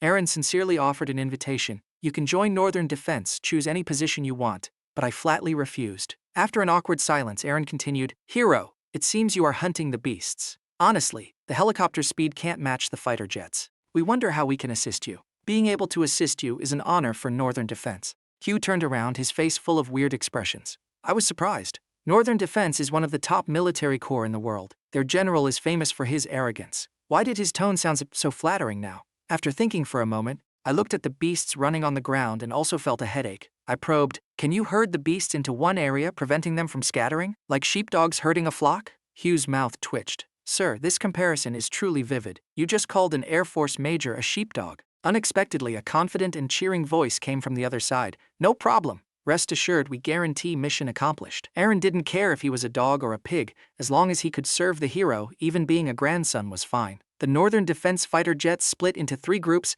attacking from the east, west, and south, firing frantically to herd the beasts. Seeing the situation open up, I opened the cabin door and drew my bow, ready to shoot. Strangely, usually, attacks from fighter jets wouldn't scare the beasts, but now they were like birds startled by the mere twang of a bowstring, running even more vigorously to avoid the 3 directions, concentrating their flight towards one side. Hero, the east, west, and south have been locked down. The Northern Defense Air Force has completely blocked them with firepower. Aaron, looking at the beast's escape route, confidently explained, 3 kilometers to the north is a 1,000-meter-high cliff. They cannot cross it. Just 2 or 3 minutes later, the beasts reached the foot of the cliff, growled, slowed down, turned around, and looked up at the figure in the sky. I glanced at the beasts, opened the cabin door, and jumped down from a height of 100 meters. I drew Frostpierce. I walked step by step, descending like a god of death. When I was about 200 meters away, I suddenly charged up, gripping my sword, my murderous intent soaring as I rushed into the group of Divine Treasury realm beasts, initiating a one-sided slaughter. An alpha beast, with a horse's face and deer antlers, its eyes full of despair, lowered its head. Its antlers flared with white light as it charged straight at me. I swung my sword down, cutting off the steel-hard antlers and killed it in the blink of an eye. Succeeding, I continued swinging my sword. A crescent-shaped sword aura swept out horizontally. The beasts, unable to defend in time, were sliced through by the sword aura. As soon as the blood flowed, it was frozen by the chilling energy, emitting white smoke. A row of beasts fell. I charged straight in, jumped high, held the sword in a reverse grip, and stabbed fiercely into a giant boar-like beast. Its massive body was pinned to the ground. The battle looked fierce but only lasted a few seconds. The dozen beasts were eradicated before they could even react. Blood dyed my clothes. The setting sun was red as blood. Arthur, covered in beast blood, stood tall like a primordial god of slaughter. The Northern Defense Air Force hovering in the sky was stunned, forgetting to even control their aircraft, just silently watching me, their hearts filled with extreme horror. Meanwhile, I was busy collecting inner cores. When the cloth bag could hold no more, I waved to call Hugh. Hugh lowered the helicopter and dropped a few large bags. I collected the inner cores, stuffing the bags full. My face remained calm, but it was hard to hide a smile. This bountiful harvest made me very satisfied. At this moment, the over 50 fighter jets found a clearing and landed. Seeing me about to board the helicopter, Major Aaron hurriedly ran from his cabin. Hero, please wait. I turned around and calmly asked, what is it? Aaron stopped, took a deep breath, suppressing his astonishment, and smiled. Hero, may I ask your honorable name? Arthur, I replied. Aaron was startled. After the spiritual energy revival, he had heard this name. The #1 business genius of the nation, sold his company shares, became a prodigal son spending money like water. He didn't expect the Arthur before him to be a god of slaughter. The major looked at me, his eyes full of admiration, and suddenly bowed deeply. Mr. Arthur, no matter what you think, in the eyes of the Northern Defense Corps, you are our savior, a hero of the nation. I express sincere gratitude on behalf of the entire Corps. I waved my hand, my face cold. I didn't kill the beasts to save you. To be honest, I don't care about Northern Defense. But anyone who dares to invade the nation, I will make them pay the price. Hearing this, Aaron and the soldiers behind him stood at attention and saluted respectfully. I didn't pay attention, turned around, boarded the helicopter, and disappeared from everyone's sight. Aaron was thrilled and immediately returned to report to the general. Northern Defense has a savior. The nation has a savior. His voice trembled, the 1,000-pound boulder in his heart vanishing. With this guardian deity, why should the nation fear ferocious beasts or invaders? Returning to the Grand Valley, I immediately went into secluded cultivation. The situation had far exceeded my previous life. In just over a month, Divine Treasury realm ferocious beasts had already appeared, whereas in my previous life, it took 3 months. The terrifying level of this life far exceeded the last. Only by rapidly increasing my strength could I solve all problems. Entering the secret chamber for secluded cultivation, I began swallowing the beast inner cores. With the experience from the previous 2 times, I processed the inner cores faster and faster. In just 5 minutes, my lungs were fiercely attacked by spiritual energy.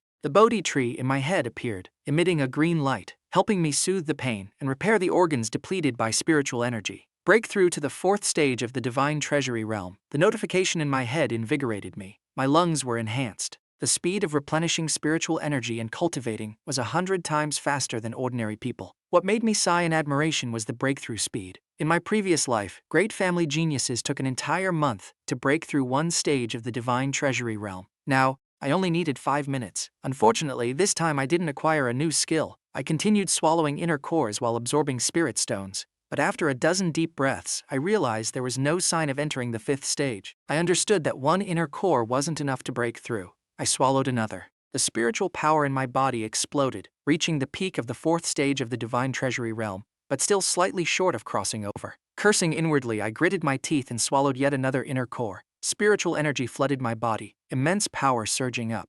Under the effect of the 3 inner cores, I touched the barrier of the 5th stage of the Divine Treasury realm. This time, the spiritual energy remodeled my liver. According to the 5 elements, the liver belongs to wood, symbolizing vitality, which aligned perfectly with the Bodhi tree, also of the wood element. Therefore, this remodeling was extremely smooth without any pain. 10 minutes later, the barrier shattered. I officially entered the 5th stage of the Divine Treasury realm. Acquired skill, endless life, can rapidly heal non-fatal wounds, usable once per day. Healing capability increases with level. Current level is LV1. Hearing the notification, I was ecstatic. Combining this skill with Unyielding's 15% damage immunity, as long as I didn't court death, I was practically invincible. Regarding skill upgrades, according to my memories, they required a special, highly rare medicinal herb. I currently didn't know where to find it. Therefore, the skills couldn't be upgraded for now. I could only continue increasing my realm. Consuming the remaining inner cores, I remodeled my intestines, stomach, and ears, reaching the 7th stage of the Divine Treasury realm. I stood up, golden light flashing in my eyes. But a rumbling sound came from my stomach. I touched my belly, slowly walking out of the secret chamber. Seeing me, Simon hurried to arrange for 10 people to bring up over 100 pounds of braised beef. I began eating ravenously. Only then did Simon report, "Sir, there's a very urgent matter. The Morgan family has allied with 9 other major families and is targeting our mines." I narrowed my eyes slightly, calmed down, ate and drank my fill, and sprawled on the sofa. Standing aside, Simon continued reporting. At the Winston City mine, the Morgan family bribed workers to intentionally incite a riot, but it was subdued by Dave. Investigating the Whitestone mine, we discovered many cultivators sneaking around, probably scouts from the great families. At the South City mine, Matthew Morgan personally flew a helicopter, circling overhead several times, dropping threats that the next time he returns, the mine will belong to him. From Simon's words, the 10 great families had already begun acting, trying to seize my mines. Some places had even been infiltrated by spies. I was busy increasing my strength and had no time to pay attention. Now it seems these people were pushing their luck. "Send a message to Morgan," I said. "Tell him, if he makes any more moves targeting my mines, I will wipe the Morgan family off the face of the nation." My voice was calm, as if discussing something trivial. Suddenly, I thought of something. I corrected Simon. After the message, add one more sentence. "In 3 days, I, Arthur, will come to Riverdale. I hope Morgan prepares well to receive a grand gift from me." Simon was slightly taken aback, a chill rising in his heart. For a fleeting moment, he recalled Arthur's terrifying tactics in the business world in the past. He hurriedly nodded. In Riverdale, at the Morgan family, Morgan convened the core members. The meeting was filled with anxiety and solemnity. The Oracle had issued an order. Arthur must be eliminated quickly. Hearing this order, the conference room fell silent. The Oracle had contacted them over 3 months ago, predicting the spiritual energy revival and advising the Morgan family to prepare in advance. Thanks to that, the Morgan family seized the initiative, gathering many treasures through their connections, helping the young geniuses in the family make rapid progress. Currently, 4 people had reached the vein-forming realm. To the Morgan family, the Oracle was a benefactor. They obeyed the Oracle's commands without hesitation, let alone Arthur, who was irreconcilably at odds with them. "Matthew, you are the leader of the younger generation. Speak your mind," Morgan said, his face unreadable. But deep in his eyes, worry was evident. "Patriarch, the Oracle has given the order. Proving Arthur is a calamity that cannot be left alive," Matthew replied. "Furthermore, Arthur stole the 6 bronze swords and several of our spirit stone mines. He and the Morgan family are irreconcilable. Matthew, currently the strongest expert in the Morgan family, having reached the third stage of the vein-forming realm, was intelligent and resourceful. Promoted by the patriarch to be the helmsman, his words carried great weight. If my guess is correct, the other great families also received this order, Matthew continued. According to deductions, Arthur is at most at the vein-forming realm. With the 10 great families joining forces, the chance of winning is very high. Morgan nodded, showing an exaggerated smile, his 10 fingers intertwined, his lips full of contempt. Arthur sent me a message, saying if our Morgan family continues targeting his mines, he will make our family disappear from the nation. Everyone was stunned and fell silent. Matthew burst into mocking laughter. The Morgan family has a foundation of over 1,300 years. No one has ever dared to threaten us like this. Morgan's words ignited the anger in the conference room. Everyone was boiling, as if wanting to smash my head instantly. Morgan was very satisfied. Facing an enemy, unity is paramount. When everyone calmed down, he said, "In 3 days, Arthur will come to Riverdale, preparing to give me a grand gift. When the time comes, everyone better perform well." Dismissed. Matthew, stay. Everyone left with a look of doubt, leaving only Matthew and the patriarch. Matthew, according to intelligence, Arthur transported hundreds of trucks of spirit stones, plus the antiquities he bought previously. His realm is probably not low. You cannot deal with him easily, Morgan said. Matthew, full of respect and rational eyes, said, "Patriarch, those words just now were only to boost everyone's morale. Facing Arthur, we need to be cautious. But it's only caution." 3 days later, I boarded Hugh's helicopter and headed to Riverdale. The aircraft stopped. I wore Frostpierce and the Heaven's Punishment lightning god bow on my back, slowly walking towards the Morgan building. Walking on the deserted street, the bustling scene of the past was gone. I couldn't help but sigh. Reaching the ground floor of the Morgan building, a group of over a dozen young men rushed out. Wearing trendy clothes, hair dyed in various colors, arms covered in tattoos, they blocked my path. A 17 or 18-year-old youth wearing a jacket, acting like a thug, stepped out, tilted his head, and asked, "What do you want here?" I burst out laughing. Did old Ghost Morgan send this bunch of trash to disgust me? I'll count to 3. Get lost. Hearing this, the youths laughed contemptuously. They were, on average, at the 7th stage of the body tempering realm, fancying themselves to have some strength standing motionless. I ignored them and started the countdown. When I finished counting, I lunged forward and threw a punch. The youth in front of me turned into a mist of blood and shattered. The rest were horrified. One punch obliterated an 8th stage body tempering realm cultivator. I gave them no time to react. 1 punch per person, ending the battle in 10 seconds. At this time, another group rushed out from the building, holding various weapons, fierce-looking as if facing a great enemy. The leader, muscular and 2 meters tall, shouted loudly, "Arthur, killing innocent people in broad daylight. Do you still know the laws of the land?" I wiped the blood off my face and said coldly, "I'll count to 3. Witnessing my strength, the crowd hastily made way. No one dared to stop me. I walked to the reception desk, looking at the girl in professional attire, and smiled. "Please take me to Morgan's office. I have an appointment with him for coffee at 9 o'clock. There's still 3 minutes. I hope the elevator is fast enough. Don't waste my time." The girl, pale-faced, forced a smile. "Yes, please follow me." She led me into the high-speed elevator and pressed floor 105. In less than 20 seconds, I arrived at Morgan's office. 4 luxurious offices covering 1,000 square meters. 50 or 60 people stared at me intently. In the center position, a silver-haired old man with slicked-back hair and eagle-like eyes was assessing me. It was Morgan. "Welcome, Mr. Arthur. You must be tired from the long journey." Morgan stood up with the posture of a host, smiling as if meeting an old friend. "Earlier, a bunch of trash came out to greet me, but now they're all in pieces." I sneered, sat down on a chair by the round table, put my feet on the table, and looked at Morgan arrogantly. "Old Ghost Morgan, I heard you've been targeting my mines recently, planting spies to incite riots. I didn't come here today to talk much. You surrender the 5 mines in Riverdale, compensate 100 billion, and hand Matthew over to me. Then I won't pursue your responsibilities." My attitude wasn't just arrogant, but arrogant to the extreme. Despite his old age, Morgan had never suffered such humiliation.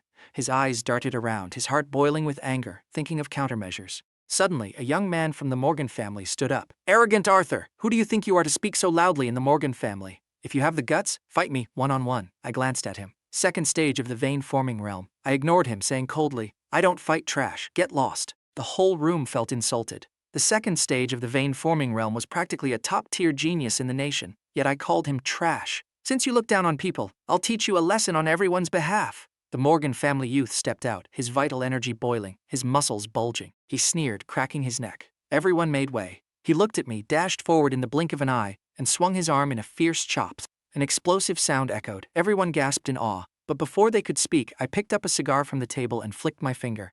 The cigar turned into a sharp weapon, piercing through his forehead. Like lightning, he froze, then collapsed, devoid of life. The entire office, 50 or 60 people, were stunned. their hearts filled with extreme horror. Morgan's lips trembled in confusion. Killing a second-stage vein-forming realm cultivator in one move? Could he already be in the Divine Treasury realm? His heart went cold, his face turning pale, regretting opposing me. The other 9 great families also felt like they were sitting on pins and needles, full of regret. This is your genius? I grabbed the youth's corpse and threw it forcefully in front of Morgan. I, Arthur, came to weigh your strength. At this time, a young man at the 4th stage of the vein-forming realm, ignoring Matthew's frantic signals, roared and stepped out. His entire body radiated vital energy as he drew a great saber, his eyes bloodshot. I glanced and saw a jade guanyin hanging on his neck, radiating a divine aura. This artifact surely gave him the courage to challenge me. I sat leisurely, sipping coffee. He wasn't as reckless as the previous guy, observing carefully, slowly approaching to a few meters away. He roared, swinging his saber horizontally, an attack with the momentum to move mountains.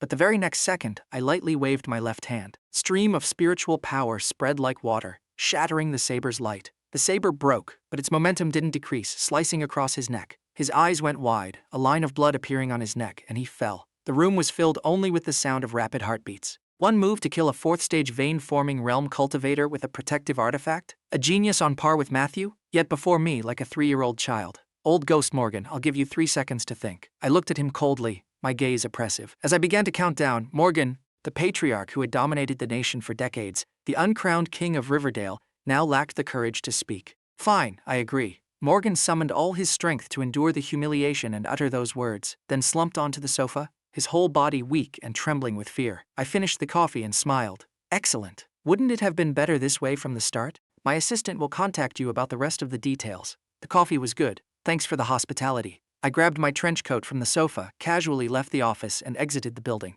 When he was certain I had left, Morgan sat on the sofa, his eyes blankly staring out the window. Matthew hurriedly had people clean up the corpses in the office. The rest remained silent because everyone knew that after the Morgan family, the situation for the other great families wouldn't be any better. Matthew swept his respectful but fierce gaze over everyone. If we can't beat him, then let the people behind us handle him. Everyone, don't hide anything now. Mobilize all connections. Isn't the Oracle about to appear? When they arrive, so what if Arthur is in the Divine Treasury realm? Morgan and the patriarchs of the 9 great families looked at each other, a glimmer of hope flashing in their despairing eyes. After everyone left, Morgan looked at Matthew and the young people, a sense of exhaustion rising in his heart. Matthew, go to the Grand Valley first and wait for his instructions. He won't dare to do anything to you for now. Everyone else, leave. I want some peace and quiet. Sir, the handover with the Morgan family went very smoothly. The 5 mines have been taken over. Our people will arrive there this afternoon. Matthew has arrived at the Grand Valley. Per your order, he's wearing spirit-locking shackles. He can't use a single bit of spiritual energy. 100 billion in cash has entered the account. Hearing Simon's report over the phone, I didn't leave Riverdale immediately. Instead, I found a secluded hotel and gazed at the distant ocean horizon. Standing by the window of the secluded Riverdale hotel, I gazed out at the eastern sea.